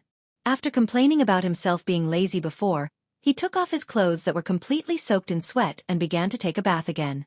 Although the left eye has 3 Magatama less than the right eye, he is not particularly worried. If he guessed right, he should have the opportunity to upgrade his left eye to 9 Magatama. Of course, if he can't upgrade it, it doesn't matter. Chapter 649. The 2 eyes were different, and it wasn't a day or two for Rog. And the power of the 6 Tomo Rinnegan may not be weaker than the 9 Tomo Rinnegan. If used well, not to mention the 6 Tomo Rinnegan, even the ordinary Rinnegan would be amazing. Rog, who was lying in the bathtub, suddenly had a feeling of temporarily losing his goal. This feeling, not long after he got Kyubi, he also had once. At that time, it was Xiao who let him regain his goal. But now, this sense of emptiness of losing his goal once again emerged in his mind. While thinking, he suddenly remembered Thanos, who he didn't know where he went. Thanos was reincarnated from his Edo Tensei. Strictly speaking, Thanos is also his summon beast. But because he didn't bury a technique on Thanos, his control of Thanos is far less than the control of Punisher. Not to mention control, he doesn't even know where Thanos is and whether he is still alive. As the caster, he can indeed sense the location of the Edo Tensei. But ninjutsu is not omnipotent, and his sensing range is not large enough to cover the entire universe. Even the Punisher on Earth, he can only sense a general direction now. Counting it, there is only half a year left before the final battle with Thanos. He doesn't know if Thanos can restore himself to his normal state before the day of the final battle. Although Rog gave some suggestions to Thanos and asked him to find the help of Death, one of the 5 gods of creation in the universe, but whether Thanos can find Death, and whether Death is willing to really resurrect Thanos, no one can say for sure. In some parallel universes, Death took a fancy to Thanos, but this doesn't mean that Death in this world can also take a fancy to Thanos. Time passed a little bit, and after taking a hot bath for more than half an hour, he finally left the bathroom and changed into a clean set of clothes.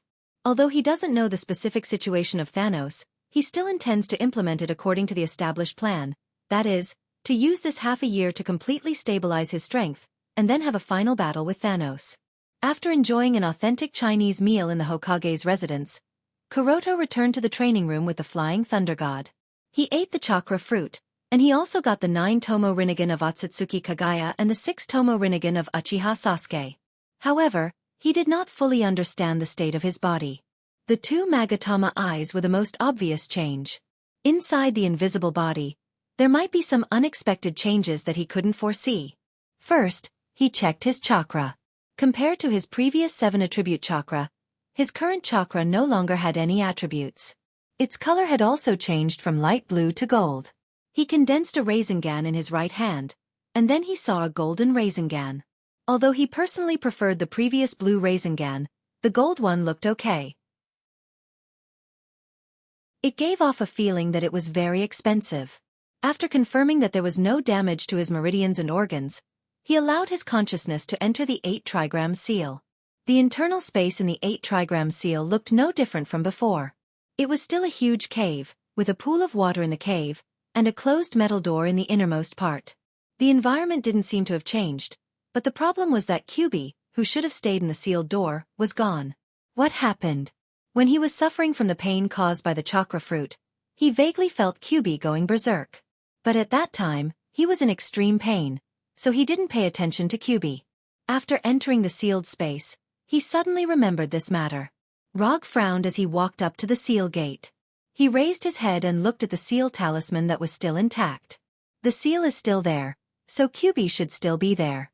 But the problem is that QB, who was lying on the door all day, is gone. Eating the chakra fruit will cause the disappearance of Bijou? This thought appeared in Rog's mind for the first time. But this guess was quickly thrown to the back of his mind. After opening the system and taking a look, he found that his Jinchuriki column was still there, which was unexpected. He was still QB's Jinchuriki. So the question is, where did QB go? I spent 2,000 ninja coins to exchange for the complete QB. Thinking of the pain he suffered when he accumulated ninja coins, he directly condensed the golden chakra hand and tore the seal on the door. Then, he pushed open the tens of meters high metal door. Bang! The metal door slammed heavily on the wall of the cave, shaking a lot of huge stones. Rog ignored the falling stones and went straight into the dark cave where the fire couldn't illuminate. However, just as he moved more than 10 meters, a claw bigger than a person attacked him. Rog didn't dodge, he directly raised his right hand and grabbed one of the claws, holding the right hand that was similar to a human's hand. It turned out to be waiting for me here. After tearing the seal on the door, he felt QB's chakra, and then he understood QB's idea. Although QB in his body is not as spiritual as Kurama, he also has his own thoughts. Although it's the instinctive thinking of a beast, it's enough to make some choices. For example, after suffering some inexplicable disaster, QB chose to attack him as a Jinchuriki. Before eating the chakra fruit, Rog was confident that he could directly suppress QB with Manjikyu Sharingan. Not to mention that he now has 2 Magatama Rinnegan. Without any thinking, he directly urged the eye power of Rinnegan and let these invisible eye power fall on QB who was hiding in the shadows. In less than a second, QB, who had a strong killing intent towards him, was forcibly tamed by him. After suppressing QB with dojutsu, he stretched out his left hand and snapped his fingers, and a cluster of flames appeared out of thin air in the cave. Under the illumination of the flames, he slowly said to QB, who could fully understand what he said, "This is the last time I discuss this with you. If you still don't agree, I won't force you in the future, but you won't have any chance to perceive the outside world, so I hope you can answer me after serious consideration. Are you willing to lend me all your power without reservation?" Rog has tried many methods to improve the resonance between himself and QB. But no matter how he deals with it, there is always a looming barrier between him and QB. This is why he has been unable to increase the resonance to 9. After eating the chakra fruit, or to be precise, after obtaining Magatama Rinnegan, he finally knew what the problem was. He is not Naruto, and QB is not Kurama with enough wisdom. It is impossible for him to achieve a perfect fit with QB using Naruto's method. Kurama has the same wisdom as humans, so he can understand Naruto and is willing to be Naruto's most reliable friend. But QB in front of him can't do this. Because from the beginning to the end, QB in front of him is a bijou with beast instincts. There is only one way to make a beast fully recognize you and obey you, that is, to completely beat it and let it know who is the master. So Rog doesn't intend to reason with QB, nor does he intend to have a friendly conversation with him. He wants to use his fist to let QB know who is the real boss. After saying that, he put down QB's paw and silently waited for QB's response. Although QB can't speak, he is sure that QB definitely knows what he is saying. Even a pet dog can roughly understand the master's meaning. As a bijou, QB can't understand his meaning. 5 seconds, 10 seconds, 20 seconds. Rog didn't urge QB, but quietly stood in front of QB. He gave QB 1 minute. If QB doesn't respond or refuse him within a minute, then he will let QB completely lose the opportunity to perceive the outside world. QB does have a lot of chakra, but for him who has eaten the chakra fruit, chakra is no longer a problem. Except for the QB mode and the complete bijou mode, QB's value to him has dropped to a dispensable state. 50 seconds, 55 seconds. Just when Rog was about to turn around and leave the cave, and then completely seal QB in the cave, QB finally gave a response. QB put away his paw, clenched his right hand into a fist, and then put his huge fist in front of Rog. Fist bump? Although his QB is not Kurama, he still retains the habit of fist bumping. Looking at QB with satisfaction, Rog also raised his right hand and bumped fists with QB. When these two completely unequal fists collided with each other, a strange feeling suddenly appeared in Rog's body. Without opening the system page, he knew that this strange feeling was the feeling of perfect resonance. QB finally completely recognized him. From today onwards, You'll be called 9 circles. Rog, who is bad at naming, gave QB a new name that he thought was okay. However, as soon as he said the name, QB put his fist away. Dissatisfaction was written all over his face. You don't like 9 circles. What about 90,000? QB continued to shake his head. 90,000 is not enough. What about 9 ropes? QB still shook his head. Last time, 9 luminaries. If you still don't like this name, then you can only be called 9 circles. Although QB did not understand what 9 luminaries meant, he knew that the name 9 luminaries was already much better than 9 circles and 90,000. After seeing QB know, now it should be 9 luminaries nodding satisfactorily, Rog continued. I won't put the seal back, you can move freely in this relatively spacious space. If there is a chance in the future, I will find a way to let you go outside and experience the real world. 9 luminaries gave him face, so Rog would certainly consider 9 luminaries behalf. Of course, it was impossible to let 9 luminaries completely leave the seal, but he could use the reality gem to create a temporary shell for 9 luminaries and let it experience the real world for a period of time in the outside world, just like what he did on Titan Star. After dealing with 9 luminaries, his consciousness returned to his body and he continued to check his condition. More than half an hour later, he finished checking his body. Excluding the strengthening of his body, there was nothing wrong with his body and he was very healthy. There were no hidden injuries, there was nothing wrong with him, his meridian system was intact, and the amount of chakra was also very satisfactory. Before eating the chakra fruit, his own chakra amount was 4 pillars. Now, his chakra amount has reached an astonishing 5 pillars, and this is not counting the bijou chakra. If the bijou chakra is added, his chakra amount has reached an astonishing 4 pillars. In addition, he didn't know if it was his illusion, but he always felt that the golden chakra consumed less energy when using ninjutsu, and the response was faster. The consumption was less, which was a good thing. However, the fact that it had a faster response seemed to be of little use. He could use ninjutsu without any seals, and it was faster on the basis of instant cast, but the result was still instant cast. After confirming that there was nothing wrong with his current body, he began to think about the ninjutsu that Otsutsuki Kagaya had. Infinite Tsukuyomi was not needed. He had no intention of ruling the world. However, he was still very interested in ninjutsu like Yomi Bai, Heaven's Defense, 80 Gods Air Attack, Grey Bone, and Expansion Truth-Seeking Ball. After deciding the plan for the rest of the year, he left the training room with the Flying Thunder God and came to the Hokage building. To be precise, he came to Hinata. At this time, Hinata was looking at the display in front of her seriously and frowning from time to time. Next to Hinata was Rosie, who had been an assistant for some time. Rog, why are you here? As soon as Rog appeared, Hinata's gaze shifted from the display to him. Your eyes. Before Rog could speak, Hinata asked. I ate the fruit, and then. As one of the only 2 ninjas in Konoha, Hinata was the only one who knew the role of the chakra fruit. So that's how it is.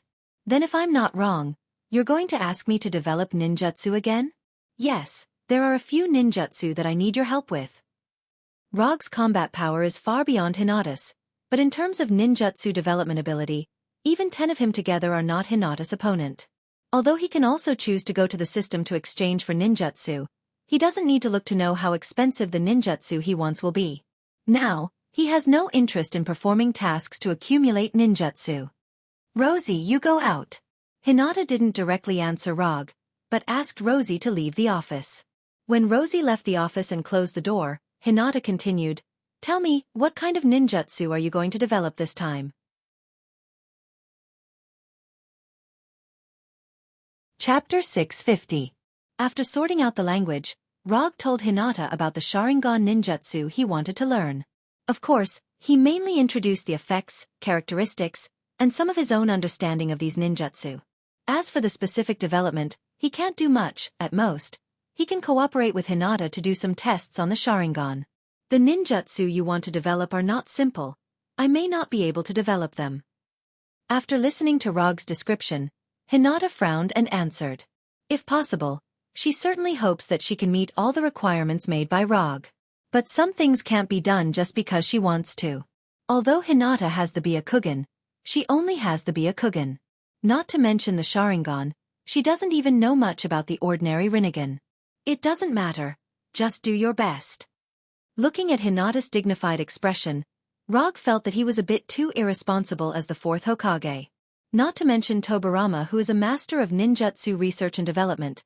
Even compared to the other Hokage, his ninjutsu research and development ability is far inferior. Even the seventh Hokage, Naruto, who is known as a wall hanger, has at least developed a dozen or 20 different ninjutsu. Okay.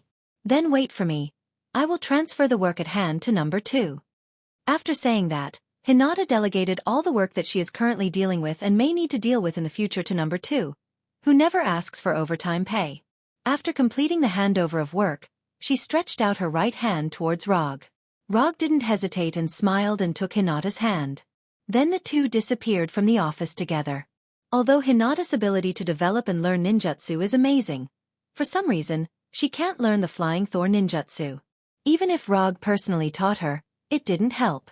After several attempts, Hinata also gave up learning the Flying Thor. Through the Thor, Rog and Hinata arrived at Hinata's personal laboratory.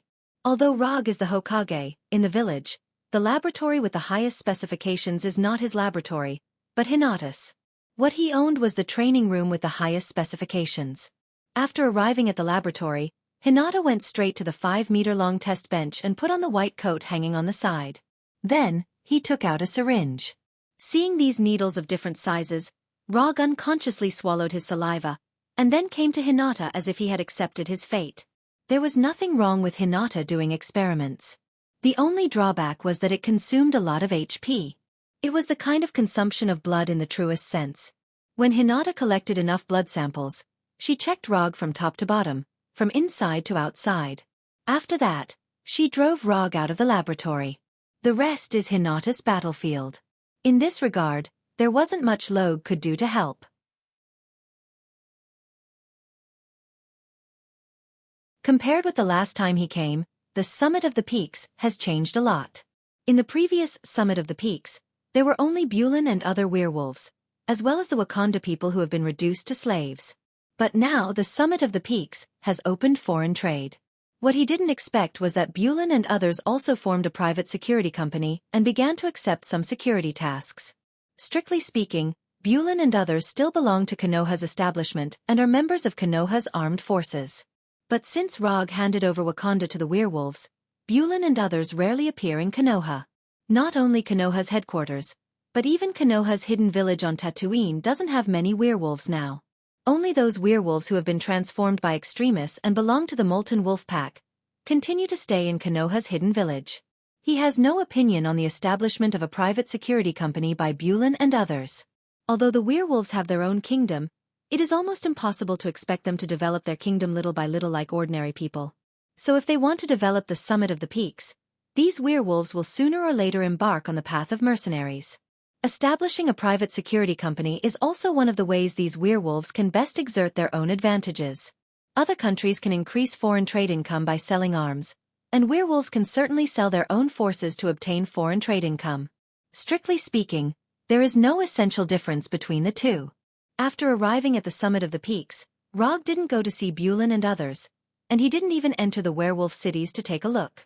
Instead, he stepped on the silver surfboard and flew directly towards Fenrir's location. He didn't know if it was his illusion, but after he became a divine father, no, to be precise, after eating the chakra fruit, he felt that he was becoming less and less interested in other things. Even the console games that he used to like very much in the past can't bring him any excitement now. If it's described in a more artistic way, he feels that he seems to be less and less human now.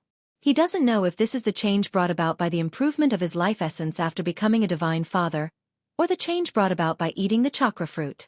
But he instinctively felt that this change was not what he wanted. He didn't know how long this weakening of humanity situation would last, and he wasn't sure what this change would eventually become. But there was one thing he was sure of, and that was that he did not want to become a god who was uninterested in anything and everything. So, he returned to Earth and planned to find someone to talk about this issue specifically. Among the people he knew, there were not many people who could give him advice in this regard. To be precise, there was only one wolf and one person. The wolf must be Fenrir. Fenrir was promoted from a magical beast to a demigod creature, and in this regard, he should have a similar experience. As for that person, of course it was his magic teacher, Ancient One. Ancient One was a divine father, and he walked step by step from an ordinary human to a divine father. What Rog was experiencing now, Ancient One had experienced it before. However, instead of going directly to Ancient One, he planned to see Fenrir first. After all, there were some things that he could talk to Fenrir about, but he couldn't talk to Ancient One. On an unknown mountain peak, Rog saw Fenrir lying on the top of the mountain with a bored expression on his face. "Why are you here?" Fenrir raised his head and asked first. "Nothing, I just came to see you." After that, Rog jumped off the surfboard and went directly to Fenrir's side and sat down leaning on Fenrir. "Your smell has changed, it doesn't smell as good as before." As soon as Rog sat down, Fenrir continued. "I have experienced some things recently, and my body has changed a little." Rog explained briefly. What Fenrir said about the smell changing was not that there was any smell on his body, but that his current aura was very different from before. Others may not be able to perceive it, but Fenrir, as a demigod, can easily discover this. Even if Rog has concealed his own aura, it still can't be hidden from Fenrir. Do you feel that your humanity is getting less and less?" Fenrir glanced at Rog beside him and asked silently. "You can see that too? It seems that after becoming a demigod, your harvest is not small." Rog said with a smile, and touched Fenrir's white hair by the way. "Because I am the same now, I feel that my wolf nature is getting weaker and weaker." Fenrir leaned his head close to Rog and said with a lonely face. "In the beginning, I was Hila's war pet. I did whatever she asked me to do, and accompanied her to conquer the 9 lands. Later, Hila was imprisoned by Odin, and I was locked in the dungeon where I could not see the sun. After resurrecting, I became your war pet and fought with you. Of course, most of the time you did not need my help, you could defeat all the enemies by yourself. After following you, I met Blackie and the others, and I had a good time in Konoha, but there were no fights and it was a little boring. Later, you fed me the shard of divinity and took me to Warnerheim to see Hila, and let her solve the small problems in my body. Finally, I became what I am now, a demigod creature." Fenrir's tone was flat as he described his past, like an old man recalling his youth. "But after becoming a demigod creature, you feel that everything has changed. You seem to have lost interest in everything, and you even like to recall the past life more and more, right?" Rog said while stroking Fenrir. "Yes, Hila told me that this is because I already have divinity. But I still feel that the days before when I was heartless and only needed to fight and live according to the master's orders were more pleasant." Speaking of this, Fenrir's tone became more lonely. "Get up, let's fight. Before, I only used the wooden dragon and the wooden man to beat you. Now I want to train you personally." Rog stood up directly and said to Fenrir with a serious face. "Now. Otherwise, do you need to pick a special day? This is what you said. Even if you are my master, I will not hold back. I don't need you to hold back. If you can beat me, it's your ability." After that, Rog's body shone with a golden light, and he hooked his finger toward Fenrir.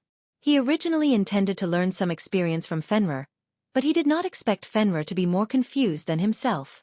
At least he knew what he had to do in the future, but Fenrir directly entered the state of recalling his youth, like an old man waiting for the end of his life. In order to let Fenrir, a new demigod, find some goals in his wolf life, he planned to train Fenrir personally.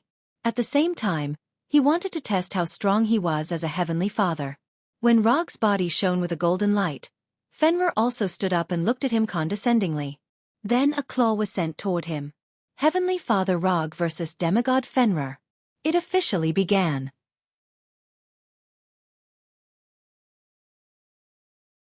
Chapter 651. Fenrir became whiter and stronger. But in front of Rog, who ate the chakra fruit, it was still not enough. Although Fenrir had worked very hard, and even used all his strength, the results still did not change. More than 10 minutes later, Fenrir was lying on the ground on the top of the mountain which had collapsed beyond recognition. It stretched out its red tongue and gasped for air. In terms of time, Fenrir's performance this time was already very good. After all, Rog was now a godfather. But the problem was that in the process of fighting with Fenrir, Rog didn't use a heavy hand, and he didn't even release ninjutsu. He only relied on his current unreasonably strong body and his own close combat skills to completely beat Fenrir to the ground. It was not particularly easy for him to defeat Fenrir, who was already a demigod creature, by relying only on physical strength. Although Fenrir's body was a bit big, his agility and speed were not bad. Several times, Rog's arm was almost bitten off by Fenrir. However, the person who won in the end was still him. When Fenrir was lying on the ground to recover his strength, Rog did not hesitate to lie directly on Fenrir's body, calming his somewhat chaotic breath. Although Rog fought with Fenrir in order to let Fenrir find the goal of wolf life. But he had to say that after venting on Fenrir, he also regained some of his previous feelings. He regained the pleasure of enjoying the battle and defeating the enemy. "Are you hungry?" After lying on Fenrir for more than 10 minutes, Rog suddenly said, "I'm not hungry." Although the battle just now was fierce, for Fenrir, who was already a demigod, he didn't need to eat to replenish his strength. "I'm not hungry, but I just want to eat something now. Do you want to join me?" After hearing Rog's words, Fenrir looked at him with a look of caring for a retard. After more than 10 seconds of silence, Fenrir slowly opened his mouth and said, "Do you think my body type is suitable to go out and eat with you?" "What's wrong with that? You're the guardian of the werewolves. If you want to eat, who would dare to stop you? Speaking of which, I don't think we've ever had a meal together." Rog recalled his previous interactions with Fenrir, but he couldn't find any memories of them having a meal together. "Strictly speaking, there has been one. When you asked me to pretend to be your ancestor, we had barbecue together at Konoha's headquarters." Fenrir recalled and said, "That time doesn't count. That barbecue wasn't very serious. Let's go, let's taste the werewolf's cooking." After that, Rog rode on Fenrir's back and patted his head. Fenrir sighed helplessly, stood up, and carried Rog to the nearest werewolf city. Tens of minutes later, a city with a werewolf aesthetic appeared in front of them. Although they were all built with reinforced concrete, the style of the city was completely different from that of other countries. Wild. This city had a wild nature that other cities didn't have. The arrival of Rog and Fenrir quickly attracted the attention of the werewolves in the city. After explaining the purpose of their visit to the werewolves in front of them, they soon had an exclusive box, as well as a bunch of chefs and waiters. Although werewolves were not ordinary humans, their cooking methods were similar to humans. If there was a difference, it was that the werewolf's diet was mainly meat. In other words, it was all meat. For this meal, Rog and Fenrir ate for a long time. 2 hours later, they left the city under the gaze of the werewolves. "Well, that's it for today. I'll come to you next time when I have time." After summoning the silver surfboard in front of him, Rog opened the portal to Kamartaj and disappeared with the surfboard in front of Fenrir. After Rog walked into the portal, Fenrir wanted to say something, but in the end, he didn't say anything. Kamartaj was still the same. There was no change. A sorcerer practicing spells, a sorcerer reading a book, a sorcerer basking in the sun. After taking a look at these sorcerers, Rog walked towards the hall that had not changed for thousands of years. As before, Ancient One was still sitting in the fixed position, brewing the fixed honey tea, and shaking the folding fan that never left his side. "Teacher." After saying hello to Ancient One, Rog let the silver surfboard float aside and sat opposite Ancient One. Ancient One first glanced at the floating silver surfboard, and then set his eyes on Rog. "It seems that you have also taken that step." Ancient One said it very euphemistically, but Rog knew that she was talking about him becoming a divine father. "Yes, this is something that was decided early on." While talking, Rog picked up the teapot on the table and poured a cup for Ancient One, and then poured a cup for himself.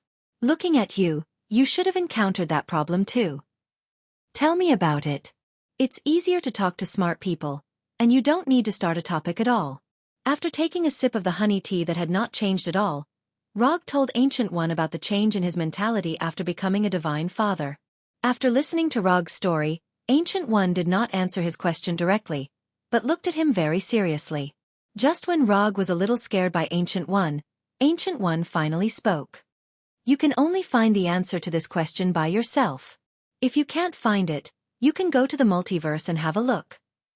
Rog didn't expect that the suggestion given by Ancient One would actually be this. Go to the multiverse and have a look? This may be difficult for others. But for Rog, especially for him who has studied magic in Kamartaj, it's not very difficult. And what Ancient One said about going to the multiverse and having a look was definitely not to let him go to other universes, but to let his soul feel the multiverse. Simply put, it's Strange's out-of-body experience of the multiverse. Will this be useful? It's not that Rog doesn't believe in Ancient One. It's just that he doesn't think this experience will help his mentality. Yes. Ancient One answered with a serious face. Okay, then I'll give it a try. Although he instinctively felt that this method would not work, but since Ancient One said so, there is no loss in trying it. After taking a few deep breaths, Rog cast an out-of-body magic and let his soul leave his body. Just when he was about to actively sense the multiverse, Ancient One suddenly stood up and came to him with a folding fan. Before he could understand what Ancient One was going to do, Ancient One's palm patted directly on the chest of his soul. No. Actively sensing the existence of the multiverse and passively sensing the multiverse are two completely different things. Simply put, it's the difference between having the initiative and not having the initiative. If Rog actively senses the multiverse, he can decide when to end and let his soul return to his body. But if it's passive sensing, then it depends on when Ancient One will let him come back. When he saw Ancient One's right palm coming towards him, he instinctively wanted to end the out-of-body experience. However, in front of Ancient One, whose magic level is several levels higher than him, he has no room for resistance. In just a moment, he felt his soul floating into outer space. Then, as if passing through a black hole, he entered the bizarre multiverse. Although he knew that Ancient One would not have the idea of hurting him, this experience of being forcibly sent to the multiverse still made him feel a little uncomfortable. However, his displeasure quickly disappeared. Because the indescribable feeling of his soul experiencing the multiverse quickly occupied all his thoughts. When his soul entered the multiverse, he lost his perception of time and space. He was like a fallen leaf that had fallen into the river, allowing the river to take him to an unknown territory. Rog doesn't know how long he has been wandering in the multiverse, nor does he remember how many strange worlds he has experienced. The only thing he can be sure of is that he is becoming calmer and more adapted to this indescribable strange feeling. When his soul was finally pulled back to his own body, he found that he was not in the hall, but in the room where he had lived. At this time, he was lying on the wooden bed that was many times older than him. Beside the bed was Strange, who was wearing a hovering cloak. How long have I been gone? Judging from the room he is currently in, his soul should have been wandering outside for a long time. But for how long, he can't be sure. 10 years. Strange glanced at Rog and said calmly. 10 years. Rog looked at Strange as if looking at an idiot. Although he doesn't know how long he has been in the multiverse, it is definitely not 10 years. Not to mention anything else, his body has long ceased to exist after 10 years of not eating or drinking. Your joking level needs to be improved. After rolling his eyes at Strange, Rog stood up and moved some stiff body. Then, he took out his mobile phone and took a look. What 10 years? It's only been 7 days. Sensei said that you can go back after you wake up. The problem you encountered should have been solved. If it hasn't been solved, come again. Strange stood up and relayed Ancient One's words. Thanks Sensei for me. After summoning the silver surfboard floating in the corner of the room, Rog opened the portal back to Konoha Hidden Village. Then, he left Kamartaj with the surfboard. It has to be said that the way Ancient One helped him solve the weakening of humanity is a bit too simple and crude. Don't you feel that humanity has weakened? No problem. Just go to the multiverse and experience your own insignificance. At that time, not to mention humanity, even the bestial nature can be completely stimulated. Although Ancient One's method is very crude, the effect is also very good. After seeing those strange multiverse, Rog doesn't have any thoughts now. He just wants to be a good person, a person who can eat, sleep, and do what he likes. After returning to Konoha Hidden Village with a surfboard, Rog came to the top of the Hokage building and looked at the entire Konoha Hidden Village. This is my village, this is my planet, this is my... Thinking of this, Rog switched Sharingan to be a Kugan and looked at Hinata, who was working hard in the laboratory. Very good, this kind of life is very good. If it weren't for the agreement with Thanos and the fact that he couldn't find Thanos now, Rog would have directly cancelled the ultimate battle. In fact, there is nothing to fight about. It's not like Thanos didn't lose to him. Winning once is a win, winning twice is also a win. Although that time Thanos lost its last resistance because of the backlash from the Power Gem, it was because of the backlash from the Power Gem. But even if there was no backlash from the Power Gem, the one who lost in the end must be Thanos. As for Thanos wanting to destroy half of the life in the universe, this is also easy to solve. Just give Thanos a few books on the sustainable development of Xianxia family and family planning. There are many ways to solve the problem of too many people resulting in insufficient resources. Why do you have to use the most crude and ineffective one? With the reproduction rate of human beings and other intelligent creatures, eliminating half of the life in the universe at once is not a solution to the problem at all, it's just pushing the time of the problem back. After despising Thanos' approach, Rog and the Flying Thunder God came to Hinata's laboratory. At this time, Hinata was still developing the Sharingan ninjutsu. Her beautiful long black hair was tied into a simple ponytail, and although the white coat on her body covered the curves of her body, it still revealed a charming back. Looking at Hinata, who put almost all her energy into the research, Rog came to her side and grabbed her right hand. Don't study it. Give yourself a vacation. After that, Rog didn't wait for Hinata to answer, and the Flying Thunder God took Hinata back to the Hokage's residence. What do you want to eat tonight? Chinese, French, or Italian? While talking, Rog picked up the kitchen apron and skillfully put it on. Chinese food. Okay, Miss Hinata, the Chinese food you want will be delivered to you right away. Opening the refrigerator and taking a look, Rog began to make the only home-cooked dishes he knew.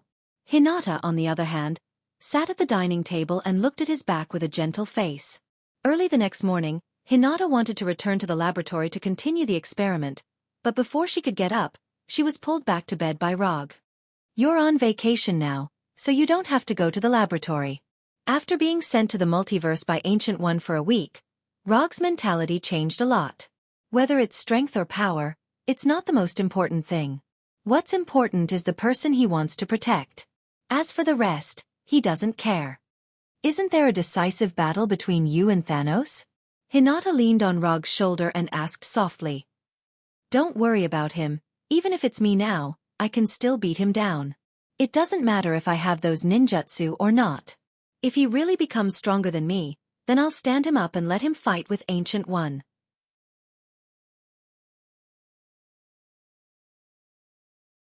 Chapter 652. After listening to Rog's explanation, Hinata stretched out her right index finger and drew circles on his chest. Then she said lightly, Well, it's up to you. More than an hour later, Hinata got up, left the Hokage's mansion, and went to the Hokage building. Although she didn't have to study ninjutsu for the time being, unlike Rog, who was used to being lazy, Hinata was a very responsible person. So, she began to deal with the affairs of Konoha's hidden village. Rog didn't say anything about Hinata's decision. The reason why he can be a hands-off boss is because he has Hinata's silent support behind him. Otherwise, he wouldn't be as relaxed as he is now. Every successful man has a woman who silently works for him. Hinata proved this with practical actions. When Hinata went to the Hokage building to deal with the affairs of the village, Rog also left the mansion and began to stroll in the village. Although he said that he was strolling, he was actually going to find the Punisher. Konoha's headquarters in the Washington area is now just an external facade. In addition to letting others know that Konoha hasn't completely left the Earth, no one lives there. Most of the people have moved to Konoha's hidden village. To be precise, they have settled in Konoha's hidden village. After all, compared with the Earth, Konoha's hidden village is far superior to the Earth in terms of natural environment and technology. Rog first went to the Punisher's house. The result was no surprise. His first summoned beast and subordinate were now performing official duties outside. Not only was the Punisher not at home, but even the Red Tank and the Abomination were also not at home. Except for him, it seems that everyone is busy building Konoha's hidden village. Even Walter now has a job of his own. Konoha's chief psychological counselor. This is Walter's current position. After walking around the inner city for most of the time, Rog finally found a guy who also has nothing to do. Blackie. His previous weapon, Blackie, is now as idle as him. Strictly speaking, it's not particularly idle. He doesn't know whether it's because of his influence or Blackie's own preferences. Now, Blackie likes to taste food and play games. A born fighting race has now become an otaku. If he hadn't seen it with his own eyes, Rog himself wouldn't have believed it. What surprised him even more was that the number of games in Xiao Hei's house was even more than his personal collection. Because of interstellar trade, both the Kree Empire and Xander have trade caravans from Konoha. These caravans not only brought back a lot of specialties from the Kree Empire and Xander, but they also brought back a lot of technological products. For example, Xiao Hei was currently using the latest gaming helmet from the Kree Empire. Rog looked at Little Black's console model and helplessly discovered that the Kree gaming helmet he was currently using was actually 2 generations behind. Rog, your gaming skills aren't good enough. With your standard, you won't even make it into the top 1,000 in the entire server. In a multiplayer game similar to PUBG, Rog and Xiao Hei formed a 2-person team. Then he was crushed. What do you mean my level is not good enough? It's the other side who cheated, okay? He's running even faster than the floating car. That guy is definitely cheating. After taking off the gaming helmet, Rog explained. In esports, being a noob is the original sin. Xiao Hei didn't argue with Rog. Instead, he silently said something that was enough to break Rog's defense. You? Looking at Xiao Hei's mouth full of sharp teeth, Rog sighed helplessly. In this day and age, even weapons dare to laugh at their master's noob. Times have really changed. Again, I don't believe that I can't get the championship trophy today. After saying that, Rog took the lead and put on the gaming helmet. Reality proved that being a noob was the original sin in esports. When Rog played single-player fighting games, he was definitely a first-rate player. However, once he entered a multiplayer competitive game like this, he, who was used to fighting alone, was quickly beaten to a pulp by the opposing team. In the end, after fighting for a few hours in Xiao Hei's house, he still didn't get the championship trophy. Before leaving, he asked Xiao Hei, who was addicted to the game, "Do you regret becoming my weapon?" He thought Xiao Hei would give him a touching answer. As a result, Xiao Hei didn't say anything and threw the gaming helmet he just used to him. "Don't think about this nonsense all day, practice more when you have time. If you can't find a suitable weapon in a fight, you can come to me at any time." After that, Xiao Hei put on the gaming helmet again and started a new game. Looking at Xiao Hei lying on the sofa with a helmet on, Rog didn't say anything else and left Xiao Hei's house for the next destination. Punisher, Abomination, Red Tank, Dr. Connors, Daisy, Moonstone, Quicksilver, Walter. Except for Venom, who still stayed with Eddie on Earth, Rog spent the afternoon visiting each of them. Although they all had their own jobs now, he had a reasonable reason that no one could find a problem with. The 4th Hokage inspected the various jobs in the village. After enjoying a dinner made by Walter at his house, Rog returned to the Hokage's mansion. He spent a day specifically to understand the current lives of others. After confirming that everyone was doing well, he felt a lot more at ease. At least, he didn't let these people who followed him have a bad life. In the following days, he began the boring life of cultivation again. To be precise, it can't be said to be cultivation. It should be to thoroughly adapt to his body after being strengthened by the chakra fruit. While adapting to his body, he also digested Njord's God King's authority. He didn't accept Njord's authority in the ocean and storm domain, but used the energy in it to temper his body little by little. At the same time, he began to learn how to control universal energy. If he wants to go further in the Divine Father level, universal energy is a hurdle that can't be bypassed. Only by learning how to control these universal energy can it be possible to break through the limits of the Divine Father level and advance to a higher level. The system can't provide him with any help in this regard. However, the Silver Surfboard makes up for his shortcomings in this regard. To some extent, the Silver Surfboard is a solidified and self-charging universal energy entity. By studying the Silver Surfboard, he can find a way to control and use universal energy. However, this obviously isn't an easy thing to do. When he began to study universal energy, Hinata also resumed her research on the Sharingan ninjutsu. Although Hinata didn't put all her energy into research, she didn't stop the relevant research either. Time passed little by little, and unknowingly, 3 months have passed. In these 3 months, Rog thoroughly adapted to his strengthened body and learned a way to use universal energy from the Silver Surfboard. In order to understand more about universal energy that can't be classified by attributes and properties, he also went to Asgard and stayed in Asgard's royal library for more than half a month.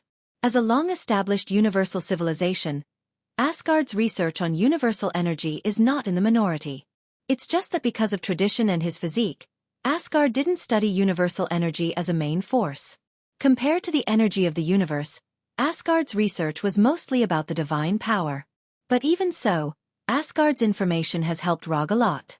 Coupled with a copy of the book collection that he had obtained from the Vanir gods, it only took him 3 months to upgrade himself from a novice in the field of cosmic energy to a slightly knowledgeable researcher.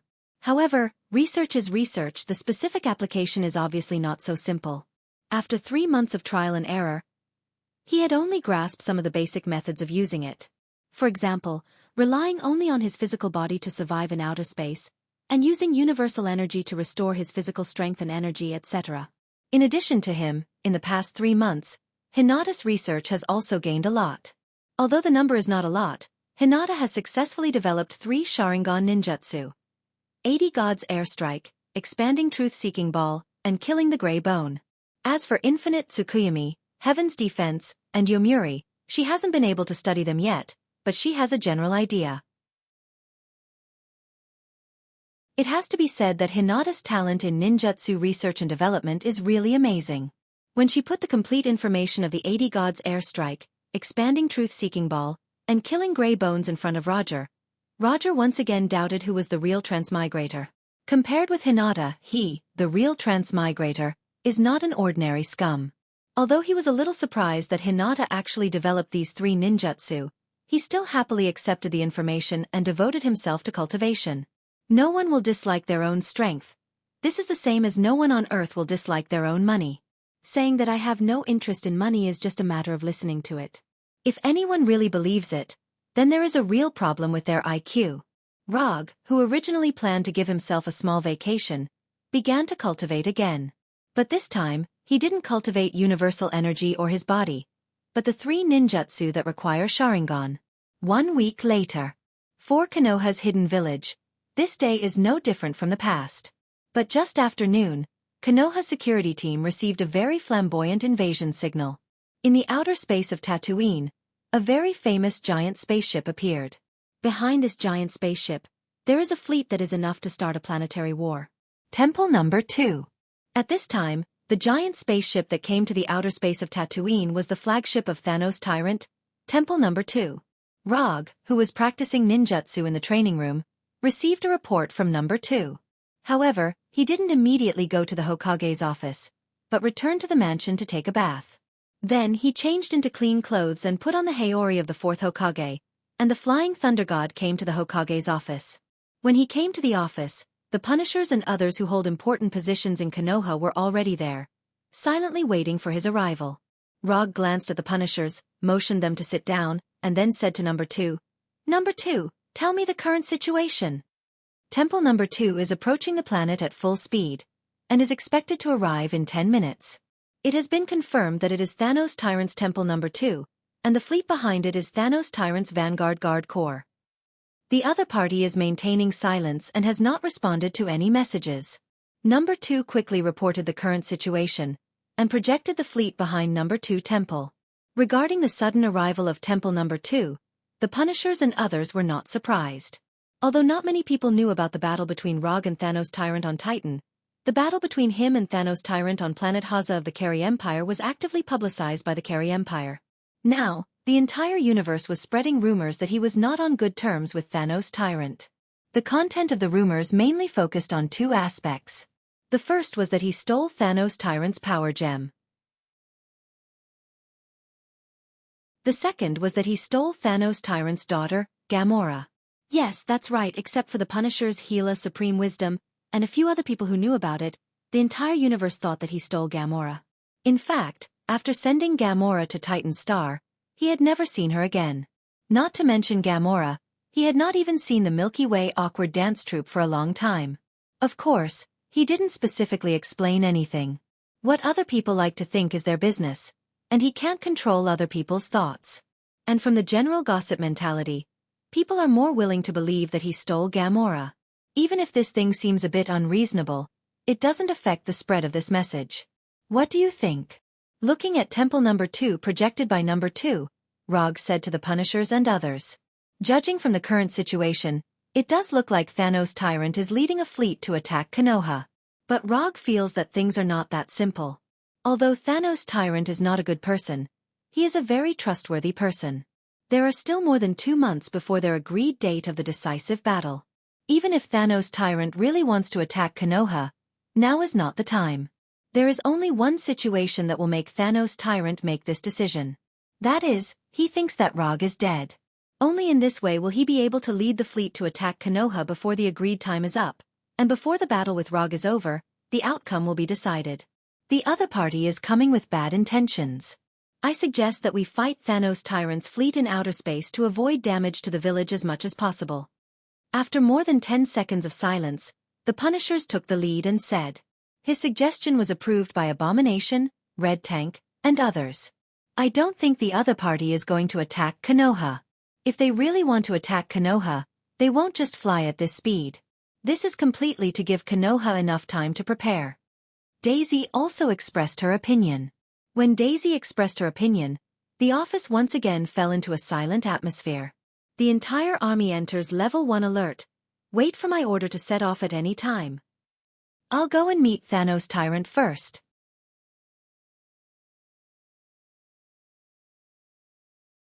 Chapter 653. After that, Rog's body shone with a brilliant aurora-like light. Quantum transmission. The next second, his figure disappeared in front of the Punisher and others and appeared above Konoha's hidden village. Just as he was about to fall under the influence of gravity, the silver surfboard flew out from Konoha's hidden village and quickly came to his feet. Rog now has mastered a lot of flying abilities. Whether it is using ninjutsu or magic, he can fly at will. But the most suitable one for him now is the silver surfboard that originally belonged to the Silver Shadowman. The silver surfboard can take the Silver Shadowman across the universe. Whether it is speed or reliability, there is no need to worry. Rog, standing on the silver surfboard, drew an arc in the air and flew toward the Temple 2 in outer space. After entering the atmosphere, a golden chakra emerged from his body. Although he can now use cosmic energy to cross the universe, the visual effects are still necessary. That's right, the golden chakra released by him now is purely to add some visual effects to himself. When he just flew out of Tatooine's atmosphere, the explorers on the Temple 2 sensed his existence, and the muzzles on the spacecraft pointed in his direction. But until he reached the second temple, these cannons didn't fire a single cannonball or energy beam. Looking at the hill-like Temple 2 in front of him, Rog did not speak. His current body can directly adapt to the vacuum environment and cosmic radiation, but this does not mean that he can transmit his voice in the airless space. Thanos, I'm coming. In the end, he chose to use magic to solve this problem. He directly transmitted his words to the mind of every creature in the Temple 2 through spiritual magic. Not long after he finished speaking, the Temple 2 opened the entrance passage under the hull. When the Temple 2 took the initiative to open the passage, Rog did not hesitate and flew directly into the passage. A few minutes later, he came to the main control room of the Temple 2 on the silver surfboard. General Deathblade, Nebula, Ebony Throat, Supergiant, Black Dwarf, Thanos Overlord's 5 strongest underlings, the 5 Black Radiant Generals, were all in the main control room. In addition to the Dark 5 Generals, he also saw another adopted daughter of Thanos, Gamera's sister, Nebula. Where is Thanos? Although he was alone and in the second temple, he did not show the slightest fear. On the surface, it looked like he was trapped in the enemy camp. But in reality, even if the 5 generals of Black Radiance, Nebula, and the others worked together, they were still no match for him. Master is waiting for you on Titan Star. Ebony Throat, who had the ability to teleport objects and acted as the brains of the 5 generals of Black Radiance, stepped forward and spoke in a neither servile nor overbearing manner. Was it your idea to lead the army to Tatooine, or was it Thanos' idea? Rog asked coldly as he looked at the ebony throat in front of him, which did not conform to the aesthetic standards of the people on Earth at all. The army was pressing down on the border, and they were still maintaining a state of silence. No matter who saw it, this was a blatant provocation of force. It's Master's will. Ebony Throat continued. Explain it, or I don't mind having a warm-up battle before going to Titan Star. Only Rog dared to say such words at this time. Even Ronan, the controller or Nova Supreme, in the second temple, did not dare to be so arrogant in front of the 5 generals of Black Radiance. Master said that if you win, the entire fleet will be yours, and we will also become your subordinates. If you lose, Master wants your Konoha hidden village. Ebony Throat said calmly, not caring about the fact that Thanos took them as a bet. Interesting, this is to add some stakes to the duel. Rog smiled and shook his head, then said to Ebony Throat and the others, I accept this bet. But you can't continue to move forward, otherwise, I will let Konoha's fleet destroy you directly. In addition, I will give you a small suggestion. You can now call me Master in advance. After that, Rog left the main control room without looking back. At the same time, he took out the communicator on his body and issued a new order to Konoha's troops. The content of the order was very simple. That is, if Thanos' fleet continues to move forward, don't hold back and destroy it directly. After doing all this, he opened the portal to Titan's star. As his right hand drew a circle, the portal shining with golden sparks appeared in front of him. On the other side of the portal was the battlefield where he fought with Thanos. To be precise, it was the area where he killed Thanos. After coming out of the portal, he saw the fully armed Thanos. As soon as the portal was formed, Rog knew that Thanos had gotten rid of the state of Edo Tensei. Sure enough, when he came out of the portal, he saw the living Thanos. The huge double-edged sword was inserted in the ground. He was wearing a full set of armor, and the helmet was hanging casually on the sword. Slayer Overlord, who had been completely revived, sat on the broken stone pillar with a golden blade. You came early. After passing through the portal, Rog walked down from the surfboard and asked Thanos. I can only maintain this state for a week, and I can't come at the agreed time. Thanos was still sitting on the stone pillar and answered calmly. You actually found death. Not bad. There are not many people in the universe who can resurrect Thanos perfectly. Among them, the most likely one to help Thanos is Death, one of the 5 gods of creation. This is one of the reasons why Rog asked Thanos to find Death. I found it, but it's a little different from what I imagined. After that, Thanos stood up, took the helmet off the double-edged sword, and solemnly put it on. When he pulled out the double-edged sword inserted in the ground, he said something that Rog didn't expect. She is also very interested in you and made a deal with me. What deal? If I kill you, she will resurrect me completely. Although he said that he wanted to kill himself, Rog didn't feel any killing intent from him. So that's how it is. Then let me see how strong you are after making a deal with Death. As soon as his voice fell, the chakra on Rog's body surged wildly. QB mode. In an instant, his whole body became like a golden light, and the Haori on his body also became a form of energy. Black magatama and spiral patterns also appeared on his chest and shoulders. After reaching a complete agreement with with 9 luminaries, he could already perform the perfect QB mode smoothly. When Rog entered the QB mode, Thanos did not hesitate and directly waved the double-edged sword towards him. Super Jade Rasengan. Facing Thanos, who was like a cannonball, Rog raised his hand and released a Super Jade Rasengan.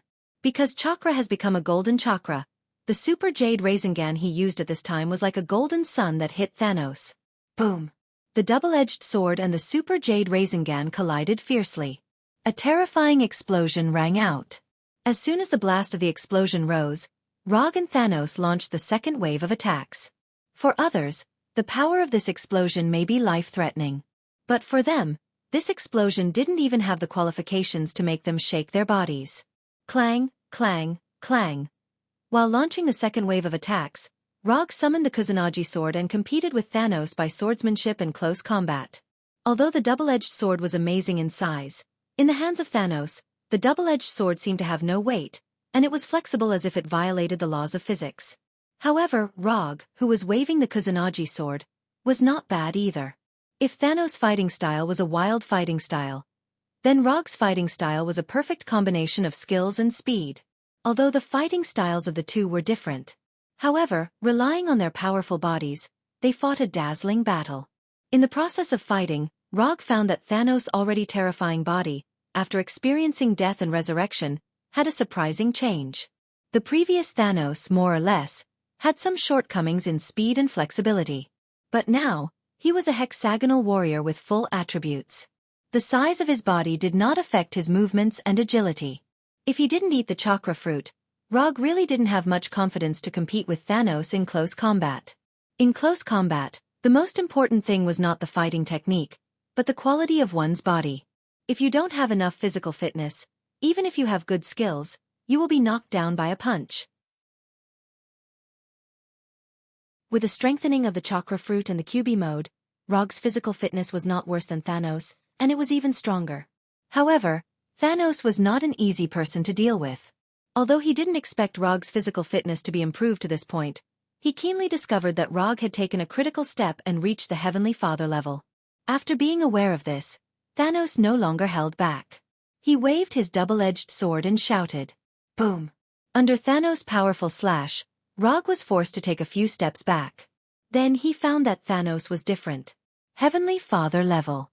Thanos actually entered the Heavenly Father level. When they fought just now, he was very sure that Thanos was not a Heavenly Father level. But now, Thanos showed an unquestionable Heavenly Father level aura. Breakthrough in battle? No, this is impossible. Although in some novels, there is no lack of cases of breakthrough in battle. But this kind of thing in reality is basically unlikely to happen. Promotion from one level to another is not as simple as eating and drinking. Even Rog himself took a few months to get used to his new power after his breakthrough. If someone really did break through in the middle of a battle, then the most likely outcome was that the lucky person would die in the hands of the enemy because he or she was unable to control the sudden increase in power in his or her body. Fighting seems to be a barbaric technique, but in fact, it is a very scientific technique. The strength, speed, angle, frequency of the attack. If you can't perfectly control your power, let alone killing the enemy, even whether you can survive is a problem. You've changed. You actually learned to hold back in battle. After being forced to retreat, Rog did not continue to attack Thanos and said to Thanos, who was already a Heavenly Father level, "As long as you can win, the means are not important." Slayer Lord answered calmly. In the past, he really disdained to play these means, but after fighting with Rog once, his mentality has undergone some subtle changes. He didn't use means before because he had the strength to crush the enemy.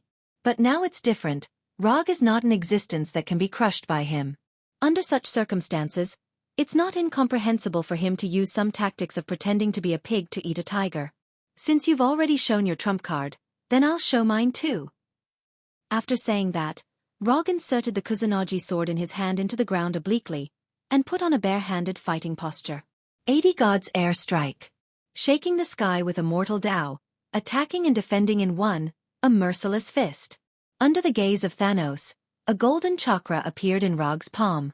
In the next second, countless fists formed by the ultimate chakra emerged in an instant, and attacked Thanos like a meteor shower. Boom! Boom! Boom! Compared with the fist of Top Buddha, the fist of 80 Gods Airstrike did not have the kind of earth-shattering shock. But in terms of power, the power of 80 Gods Airstrike was no worse than Top Buddha. Compared with Top Buddha, where the number of fists was limited, 80 Gods Airstrike could be released continuously as long as there was enough chakra. In the face of these endless chakra fists, Thanos did not dodge, nor did he retreat. Like an invincible general who did not retreat in the face of the charge of thousands of troops, he stood in place and waved the double-edged sword in his hand. He wanted to resist Rog's 80 Gods Airstrike. After the last battle, Thanos had determined that his energy attack was far inferior to Rog. In that case, he would use his best method to fight against Rog. 80 Gods Airstrike continued to attack Thanos. Thanos also fought with the double-edged sword in his hand, trying his best to resist the 80 Gods Airstrike. Although the power of 80 Gods Airstrike was earth-shattering, Thanos at this time was still a Heavenly Father level. Although the resistance was a bit difficult, Thanos finally blocked all the chakra fists. As the price, the double-edged sword in his hand and the armor on his body were completely shattered by the 80 Gods Airstrike. You are very... After resisting Rog's 80 Gods Airstrike, Thanos was just about to say something when he saw Rog's right hand raised high. A huge black ball like a black hole appeared in his hand. Inflated truth-seeking jade. Rog was not interested in explaining to Thanos what the inflated truth-seeking jade was. After this huge truth-seeking jade was formed, he did not hesitate. His legs suddenly exerted force and directly attacked Thanos.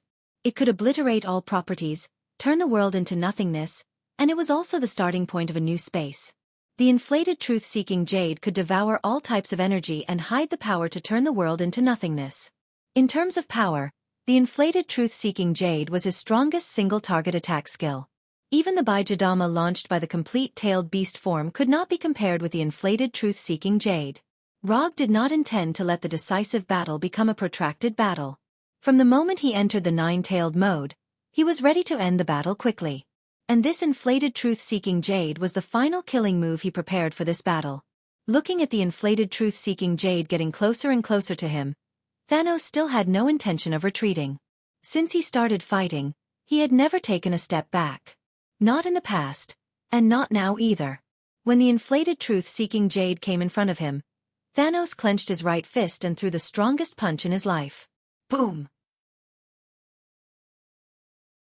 When everything returned to calm, Rog removed the nine-tailed mode and came to the huge pit that seemed to go straight to hell.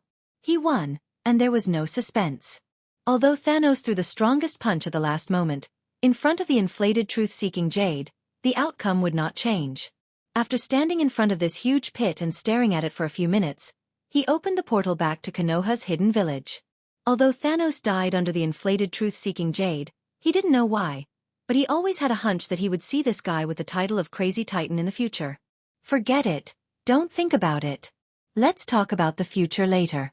After summoning back the silver surfboard that only played the role of transportation, he looked back at the Titan star that was gradually dying. Then, without looking back, he walked into the portal and returned to Konoha's hidden village. You're tuning in to the Wisdom Diary YouTube channel. Don't forget to subscribe and join us on this journey to catch the most captivating stories.